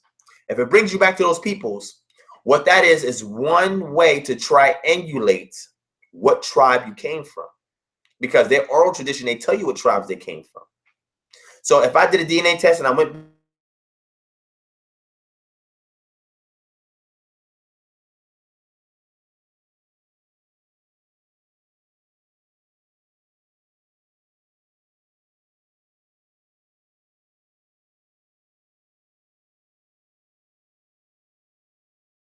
the be all and all, but it's one of many markers that could be used to reconstruct our ancestral lineage and where we came from. All right. George 7019 said, Brother Devon, how can we donate, bro? I appreciate your desire, interest to donate, George. The sister Shawnee, she's going to put the links. Talk Truth with Shawnee's the moderator, George. She's putting all the links there in the chat room, so you can click on it and you can either subscribe or, okay, Brian Williams said that it froze. Family, hit 1 if you can still see and hear me. Hit 1 if you can still see and hear me. Hit 1. Hit 1 if you can still see and hear me, family. I don't want y'all to miss anything. I have 2 more things I want to show you guys before I go to bed. Hit 1, family. Hit 1. Okay, cool. So we back in action. All right. So, George, just click on the links that Talk Truth with Shawnee is posting. You can also do a super chat donation as well. You'll see where your channel name is there underneath the chat. Underneath that, it says say something. Then you'll see a smiley face, and to the right of that, you'll see a dollar symbol. Click on the dollar symbol and follow the instructions for the super chat, and it'll show you how to donate. All right. So shout out to everybody that's in the chat room. Taurus 60, Kiefer Abiel Ben Israel, DJ Souped, Talk Truth with Shawnee, Deborah Swart, Mikhail Cook, Sadria Halliburton, the Black Av 1, Noel, Shaju, T Matt Visions, Anita Anderson, Rodrigo, Yasha Shakar, KB Aded. KB, I got your email. I just seen it not too long ago. I'm going to respond to you tomorrow, and I'm going to set something up with you. I didn't forget about you. I got you. Who else? Jashub Ishakar, Brian Williams, George 7019. And these are all the people that support this channel, man, just so that the people can know. And hopefully y'all okay with me shouting y'all out. DJ Souped, Mateyahu Yisrael, King Solomon. I think I got everybody. Mona Breakley, Just Looking, Obadiah, Yedidiah, DJ Black Charm Music. Who else is in here? I think I got everybody. Yemariyahu Yehuda, Brother Malik. No, I just see what he said. Brother Malik, I'm not saying divination came from the Bible. Divination existed before the Bible was even reconstructed. What I'm saying is divination is an ancient pre-Israelite custom that was abandoned by that culture when they went into captivity. But it has been kept in a time capsule-esque manner by way of the northern tribes migrating and settling amongst the indigenous peoples of West Africa, where they were still practicing divination. You don't need the priests in order for you to do a form of casting lots in divination. We see Ifa also cast cowrie shells and other items and do divination as well. We see that with the Babalals, and I'll show a video on that as well, so you can see how that process with the strokes and everything works, so you guys can understand what that is. So again, divination is a form of entreating the patron deity in order to get an answer for him, and whereby that answer is not tainted by the intervention of man. That's not controlled or affected by the intervention of man, but it's laid out to chance. And we see that in Ecclesiastes chapter 3, where it says everything is subject to chance and opportunity. Okay, time and opportunity, time and chance. Chance is the factor, because chance is what's left up to fate that is controlled by the will of the creator. All right. So shout out to everybody that shouted out. Anybody else that want to shout out, just hit 2. Shout out to Vegan King. Shout out to Azariah Yasharal. Shout out to Aza Yaban Yahawada. Shout out to Latoya Love Locke. Shout out to Maurice Jones. D Red, the blue collar scholar. That's my dude. Shout out to him. Shout out to Vincent Lemons. If anybody wants to shout out, just hit 2. I'll shout y'all out. But let's move forward, fam. Let's get into the other 2 pieces of information I want to share with y'all. And then we're going to go for it. Shout out to my brother Malik. Shout out to brother Malik, man. That's a tough soldier right there. All right. So now we're going to transition to Kemet. and you guys know I don't hate Kemet. You know, I hate romanticism. I hate people who use Kemet as a facade in order to ridicule other people and other cultures, ancient cultures. But the Kemetic culture itself, I have respect for it because they brought a lot of advancements to civilization. So I can't bang against that. But there were also some things that went wrong in ancient Kemet that a lot of people don't talk about. There's some things that will be deemed as being spooky in ancient Kemet that people don't want to talk about. So I want people to see this other area of Kemet because we've been told so much about the romanticism. We're not seeing all the other things that were going on within the nation of Kemet, or what we say in Hebrew, Mizraim, which is technically a dual plural, because it either represents the dual lands from Upper Egypt and Lower Egypt, or it could be a host of other things. But people say sometimes the root has to mean for Mizraim can mean man, I just forgot. Forgive the brain fart. I'm a little tired. But anyway, it's a dual plural. Go back and look it up, and you'll see that it's representative of how ancient Kemet was structured. All right. But what I want to touch on is there's some people who subscribe to the notion, and this is interesting. I'm going to show you guys this stuff, and I have this presentation. I'm going to present it at some time in the future. I don't know. I'm really focusing in on this ancient pre-Israelite Israelite cultural reconstructed forensic profile that I want to share with you guys, where the divine counsel is going to be at the heart of it, and I'm going to show you all these other customs that surround that we need to restore, and then also go into the migration of the northern tribes into West Africa, which I've shared a little bits and pieces with you guys as well. So I'm really focused on that presentation, which I think is really going to be a monumental work that I have not seen done in our community. I've seen other people, associates, who are doing work in that area, and I give them all the respect for that. You know what I'm saying? But I want to do my angle on it as well, because I want to give my contribution to the community. But going forward, there's people in the Kemetic community, and this is not all my brothers in Kemetic, this is the romanticists in the community, the ones that always bang on the Amu peoples or the Asiatics, and then they don't identify the Asiatics as being native to Kemet, even though they've lived there for 1,000 years. They migrated to and fro, and the Nile Delta, they don't see them as being native, right? And they say they want to bang on these Semites, and they want to bang on these Asiatics or the Amu and talk real greasy about them and all of that. But when we actually go back and look at ancient Kemet, we see that the Kemetians, the Kemeti, or the Egyptians, they actually benefited from Asiatics. They actually admired some of the Asiatic culture. Matter of fact, the Asiatic culture helped assist them with the persistent problem that was occurring in ancient Kemet. So I'm going to show you guys a couple of slides and go through that. And then I'm going to get into my last point, and I'm going to show you guys migrations from the Horn of Africa area to Syria, because I want you guys to see, because, you know, everybody talking about North Syria. North Syria was all white people, and, you know, they say that as a pejorative term, white people and stuff like that. We're not going to deal with that. Like I said, the ideology behind race is a very more modern construct. We deal with tribes. It's much different than race. Race has been designed to obscure tribes, right? Blumenbach and all these other racist anthropologists were responsible for shaping how we viewed other cultures. And the imperialism and colonialism also helped support this notion as well. But if we go back to antiquity, we deal with tribes. And I'm going to show you this, guys, because I want to show you guys that a lot of the earliest settlers in that area of Syria were from Africa. Where in Africa? We're going to see. But let's get into this Kemet thing real quick. You're going to enjoy this. All right, so this is from a presentation that I tried to do when I was in New York. I didn't get to finish all of it. But I'm going to do this presentation again. It's about 60-something slides. I'm going to do it again another time. But I want to show you guys a couple of slides from it from tonight, because I want to share this information. I know you're going to enjoy it. I want to end this off with a bang, and I want to do it as quickly as I can because it's getting late. All right.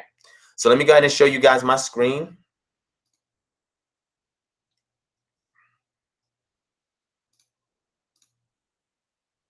And let me make sure you guys can see it, because sometimes when I do these PowerPoints, man, it'd be off. I don't know why.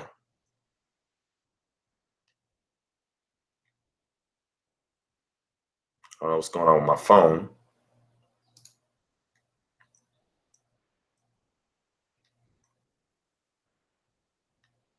Phone bugging out. All right, there we go. Hold on, family. Yep, 4-bedroom homes. But I'm not going to touch on that today. I'm not going to touch on that because we actually find a 4-bedroom mud brick structure. Guess where? In ancient Kemet. But the Israelites weren't there. Okay. I'll bring that out with the Minority Report Part 2. I'll show that to you. All right. Okay. So let's get it in, family. Let's get it in. Let's get it in. All right. So let me go ahead and show you guys these slides. And I want to make sure that let me just make sure that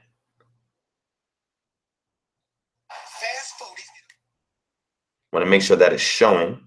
Hold on, give me a second, family. Okay, so let me go ahead and show you guys these slides. Let me share my screen.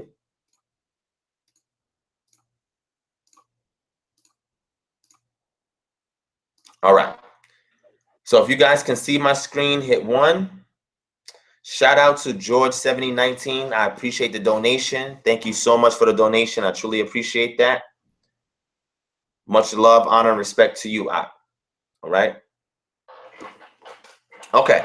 So family, if y'all can see my screen, hit 1. I think you can because I can see it on my phone. All right. Let me know if you can see my screen. If you can't, hit 1. All right. So you see the slide, but for some reason it's not blowing up, but that's fine. All right. So let's read this, family. You know, you got people in the Kemetic community that is very dogmatic and very overzealous.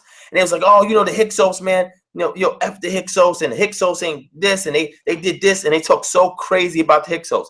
Let me show you the technological advances that the Hyksos brought to ancient Kemet, that ancient Kemet will forever be indebted to them for. Let's read, family. Let's read. Egypt is one of the oldest civilizations, and this is called the chariot, a weapon that revolutionized Egyptian warfare by Richard Carney. And here's the bibliography on the right, because I always show my sources, family. I really put in this work.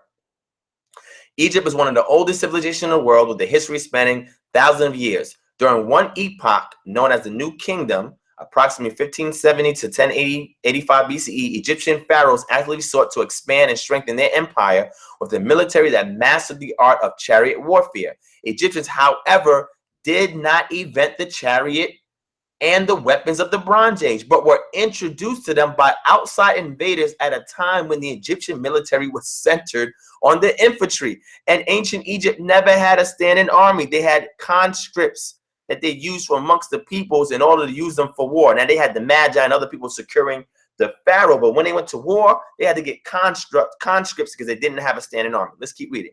At the time of invasion, Egyptian weapons were obsolete compared to the rest of the world. The introduction of the horse and chariot in Egypt was a turning point in its history. With these new weapons, Egypt was able to transform its military into one of the largest and most powerful in the world, allowing Egyptian pharaohs to expand their control and influence in the world. So in order for them to be a great world empire, they had to be influenced by an outside culture that brought a technological advancement to this old civilization that could not compete on the world scale because they did not have the technology necessary to go to war with their enemies.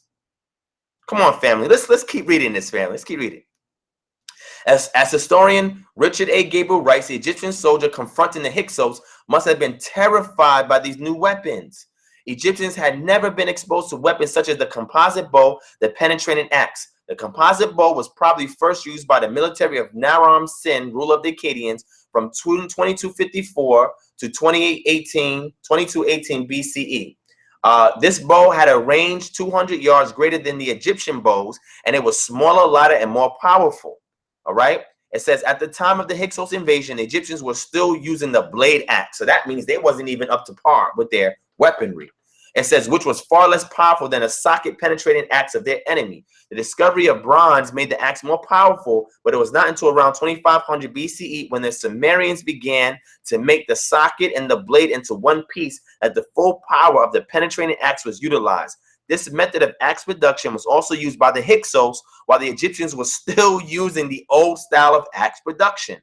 The socket-penetrating axe, as Gabriel writes, one of the most devastating close combat weapons of the Bronze Ages. The superior weapons of the Hyksos were amplified by the poor body armor of the Egyptians, which made them far more vulnerable to blows than the well-protected Hyksos. A blow from the outdated Egyptian mace was not powerful enough to penetrate the armor being used by the Hyksos soldiers. However, as important as superior weapons and armor were to the Hyksos victory, neither was as important as the chariot.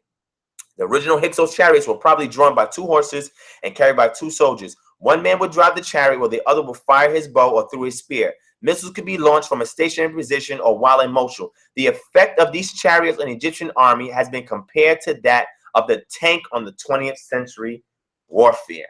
So what are we reading here, family?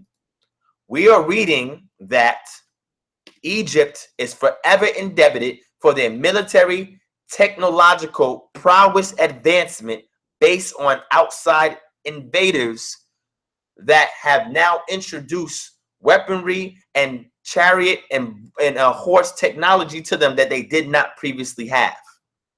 So why would people in the Kemetic community that is so anti-Hyksos, anti-Amu, why would they be so anti this when they are forever indebted to these people that allowed Egypt to expand into a world power by introducing them to military technology they were not previously privy of before? Okay. Okay, family. Okay. If that's not deep enough for you, family, let's move forward. I'm gonna read some other stuff to y'all real quick. Got 2 more things I'm gonna read to y'all, and then we're gonna move on to the last point. All right. Here's another slide. Let's do this other slide. I'm gonna do this other slide. Hold on. Let me do this other slide.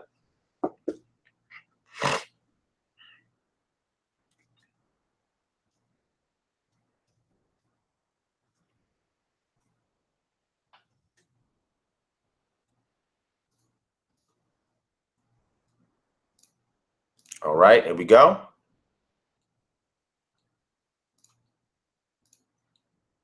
All right.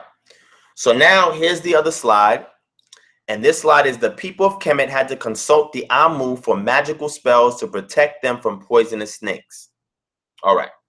So let's get into this, family. Let's get into this, man. I'm telling you, family, these romanticists gotta go because they gotta deal with this information. All right. So, let me make sure you can see my screen.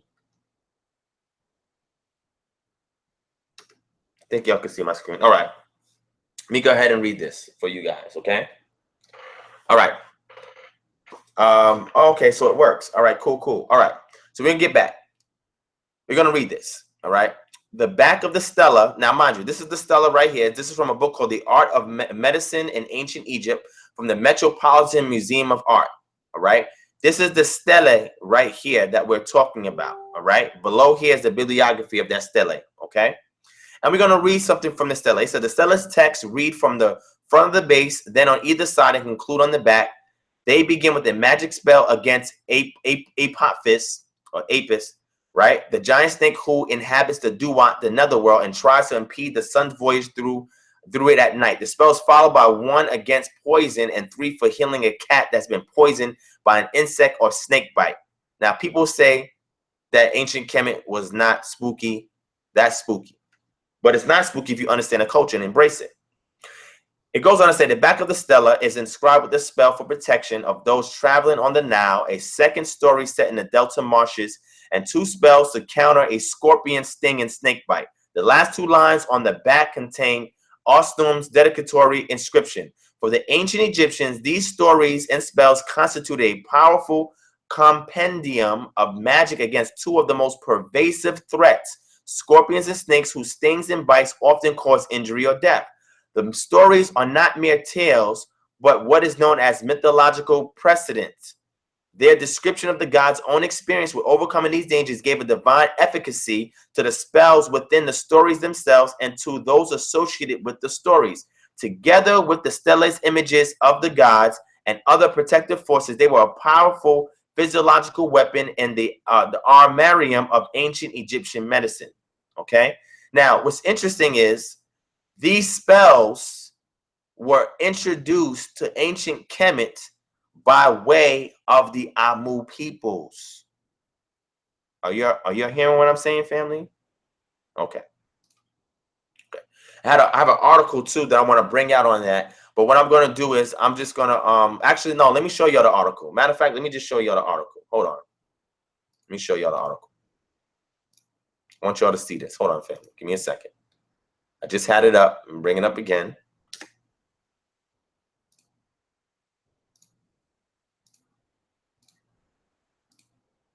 All right. So here's the article. It says, earliest Semitic text revealed in Egyptian pyramid inscription. All right.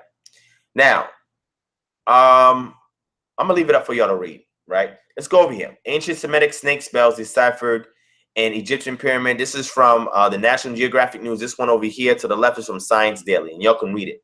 But when I'm going to keep it up here. You can pause it and read it through yourselves. But what they're showing you is that some of the earliest Proto-Canaanite writings or morphology is found in these early Semitic Egyptian pyramid inscriptions. But the important thing about it was these were spells that were used. Spell from the Egyptian pyramid text states in a Semitic language, but written in hieroglyphics, mother snake says mucus, mucus.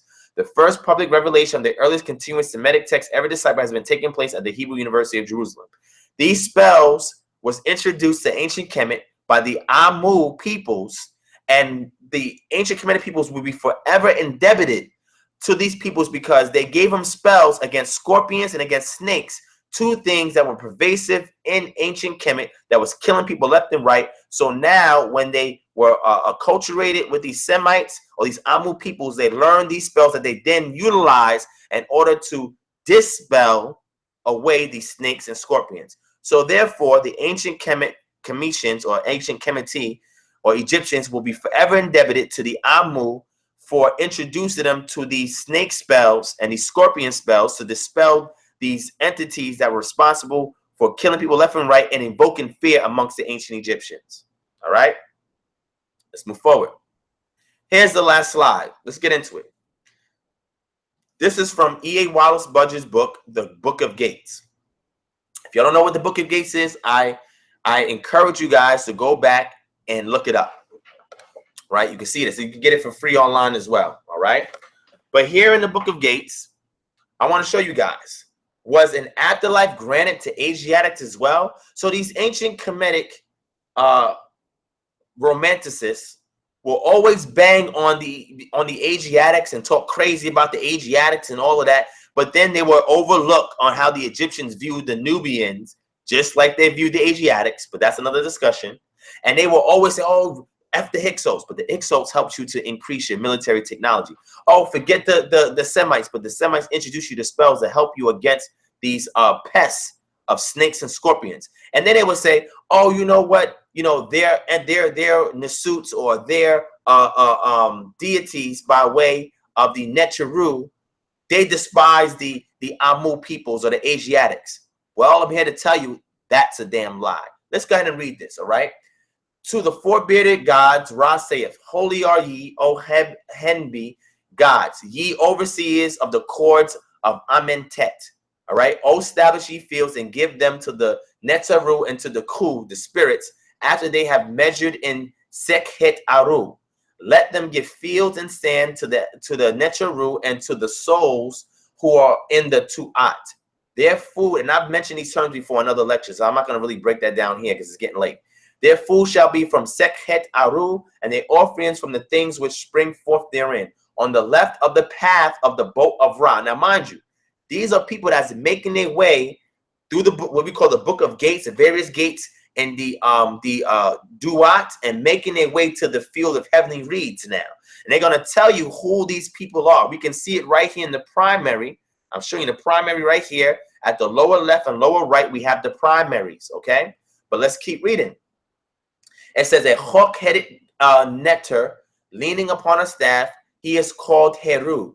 4 groups, each group containing 4 men. Now, mind you, this thing is being led by Heru. The first are the Reth. The second are the Amu. The third are the Nehesu, which is the Nubians. And the fourth are the Thebmehu. The Reth are the Egyptians, which are the first ones that are allowed access into the afterlife, right? It says the Reth are the Egyptians, the Amu are the dwellers in the deserts to the east and northeast of Kemet. The Nehesu are the black races and Negroes. As you can see, the person who wrote this is not on point. And they definitely are doing this from a racist perspective, but I digress. And the Themmehu are the fair-skinned Libyans. These actually look like these individuals down here, right? The Asiatics are here, right? The Nubians are here, and the Libyans are here, and the Egyptians are down here at the bottom. So what's interesting is you have 4 representatives of each one of these races, for a lack of better words, that are representing the peoples who are allowed access through the book of gates, through the gates in Duat, so they can make their way into Tuat, or make their way into the field of heavenly reeds. And they're also going to be given fields and sand, which is something that you're given after you pass on. When you read the papyri of Ani, you'll see that his end result was that he ended up in the field of reeds, and he invoked his Ushabtis so that they can come to life in the afterlife, and they can serve him while he had his plot of land where he was tilling the land and cultivating the land at his ease and pleasure for all of eternity, right? But what they're showing you is that you have an even amount of representatives from each one of these groups, right? The Reth, the Amu, the Nehesu, and the Themmehu. Very interesting.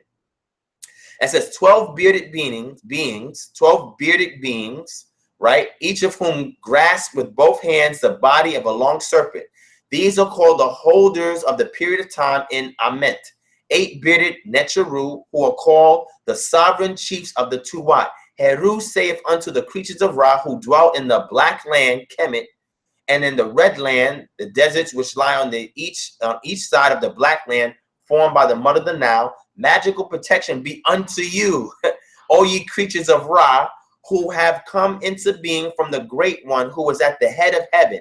Let there be breath to your nostrils, and let your linen swathings be unloosed. So now we see that according to Kemetic ideology, that they are ascribing the existence of these 4 tribes of people that represent the known races at that time, that the Egyptian or the Kemet Neter was responsible for bringing them into being.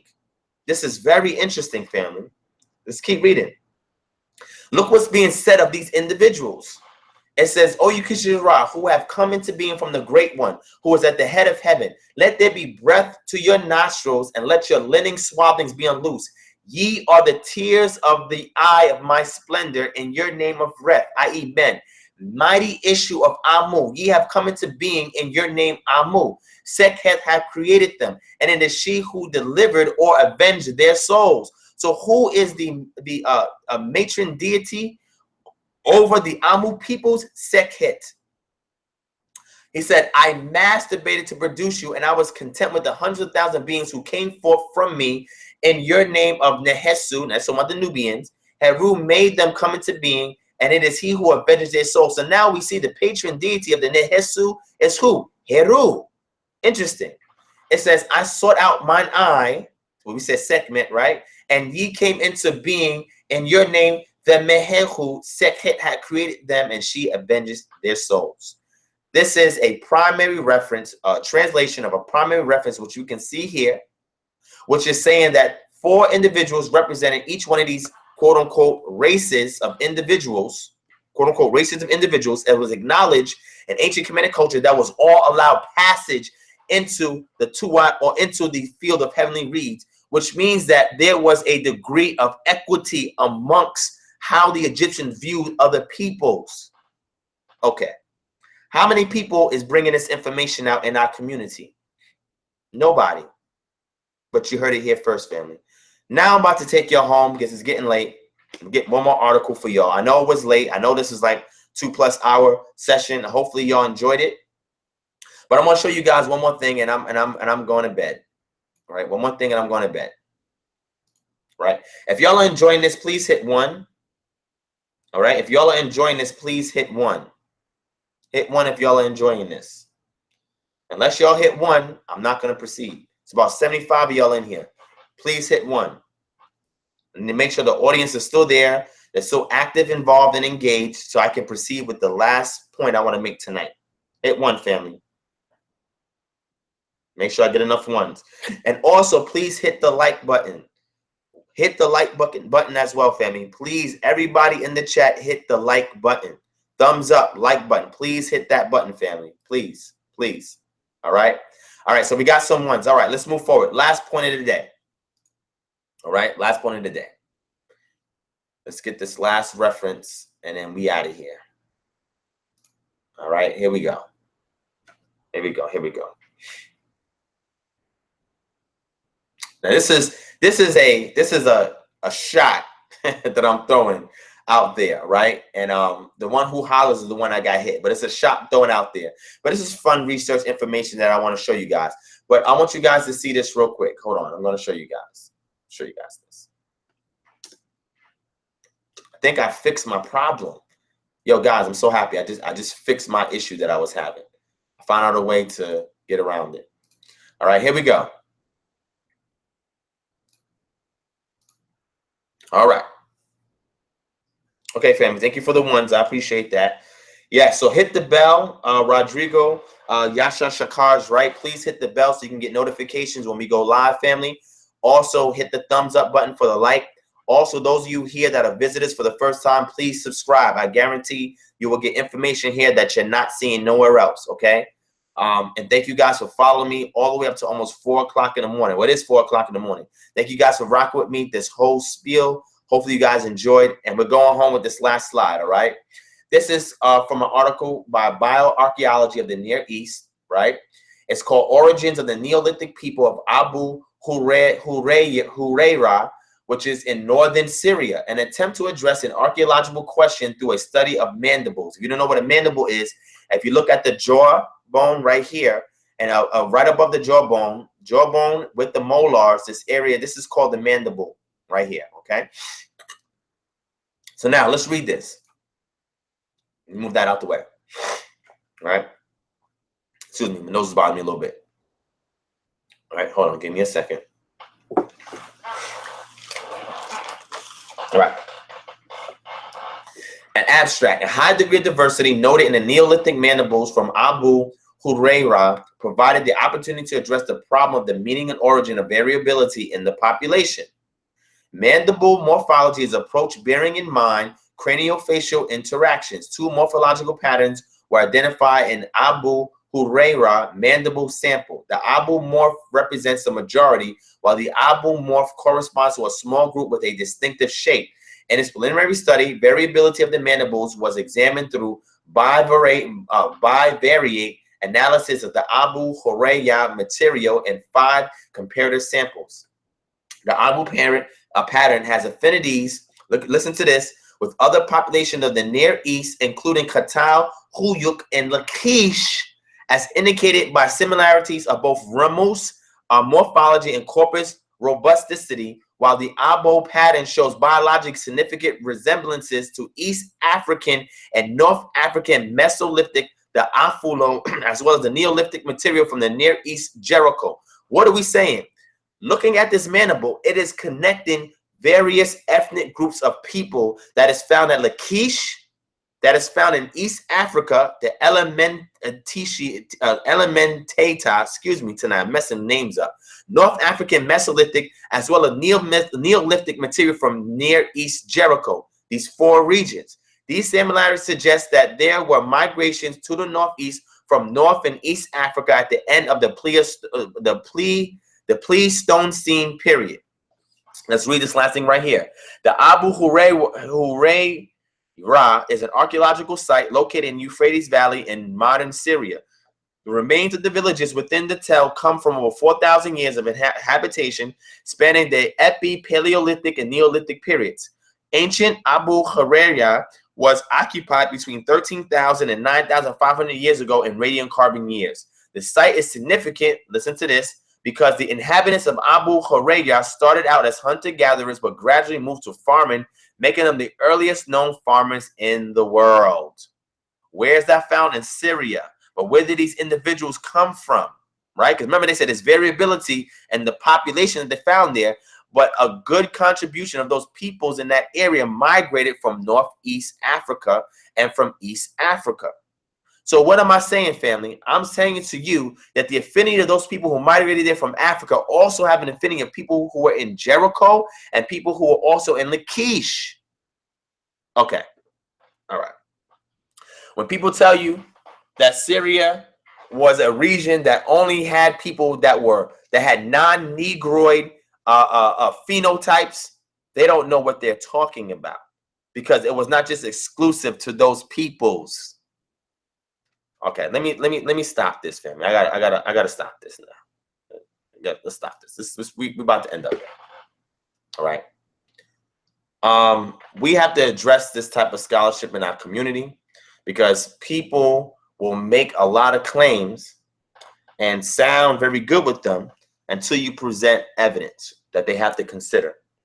So with the evidence that's being considered laid on the table, North Syria was home to a population of people who had a affinity that was similar to those in Jericho and Lachish, which we know these sites are in Palestine, all right?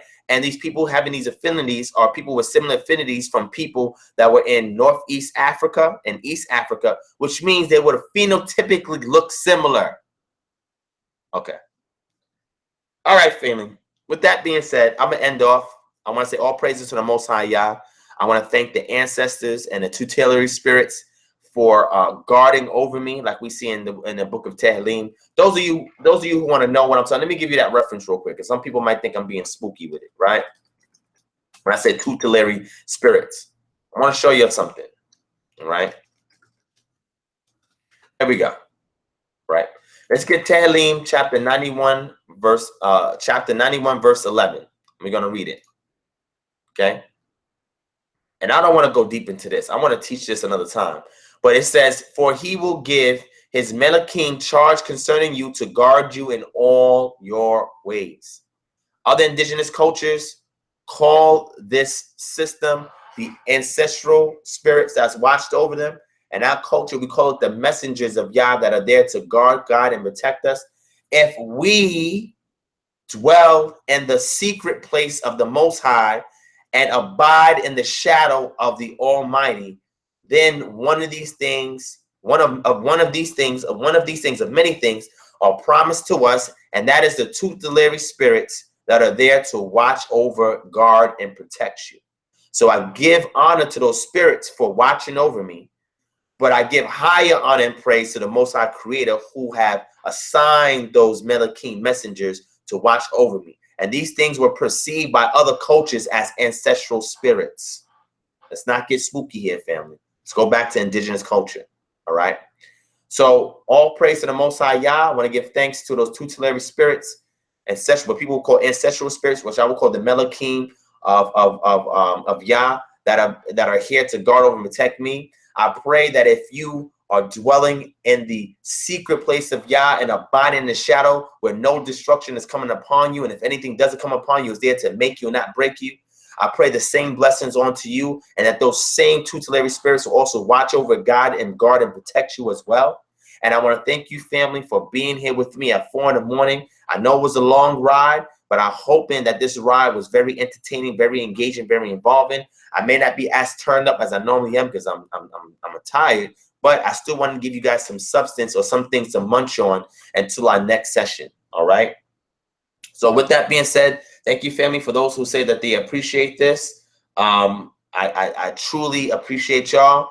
Definitely share this video everywhere. All right. Share it everywhere so people can watch it, be edified, empowered, equipped, educated, and encouraged by it. You know, the 5 E's that we found our organization on, because these are the things that we want to do for the community. You know what I'm saying? And a lot of them share it on social media, share it on Instagram, share it on Facebook, share it with people in their email, share it everywhere you need to share it. Let people see the information that's in this video. Let them see the information that's on this channel, because a lot of it is life-changing. You know, a lot of it can immediately impact your community once you implement it. And when you understand the concept behind why I have the subscriptions to what I do, you see that I am doing this in love, and I'm doing this because I want to restore true culture back to our community. And I want to give praise to Yah for waking us up in these last day and times and choosing those who are on this line to be conscientious of what is going on around us, the oppression that we face, and that by striving to live righteously as best as we can, family, that the Most High will honor that righteous walk, and he will keep us, guard us, and protect us, family, and that we will be the remnant that he will come back for. All right. So I love you, family. Thank you for watching. I appreciate y'all as well. Thank you to everybody that donated, everybody that shared this video, everybody that participated in the chat. Thank you guys for being respectful in the chat as well. Like I said, I got the best supporters on this platform anywhere in the world. I wouldn't trade y'all for nothing. Y'all the real MVP. Shout out to all of y'all in the group and those who I didn't shout out, the ones who are just watching and don't really want to be put out there. It's okay. We see y'all and we appreciate y'all. I love y'all. I'm going to bed. Y'all rest peacefully. I'm going to pray over y'all. And if y'all need anything, inbox me, email me, and I'll do the best that I can with the resources that I can to assist you guys. All right. I'm leading by example, and I pray that you guys are motivated to do the same. With that being said, peace, shalom, and real Black Power, family.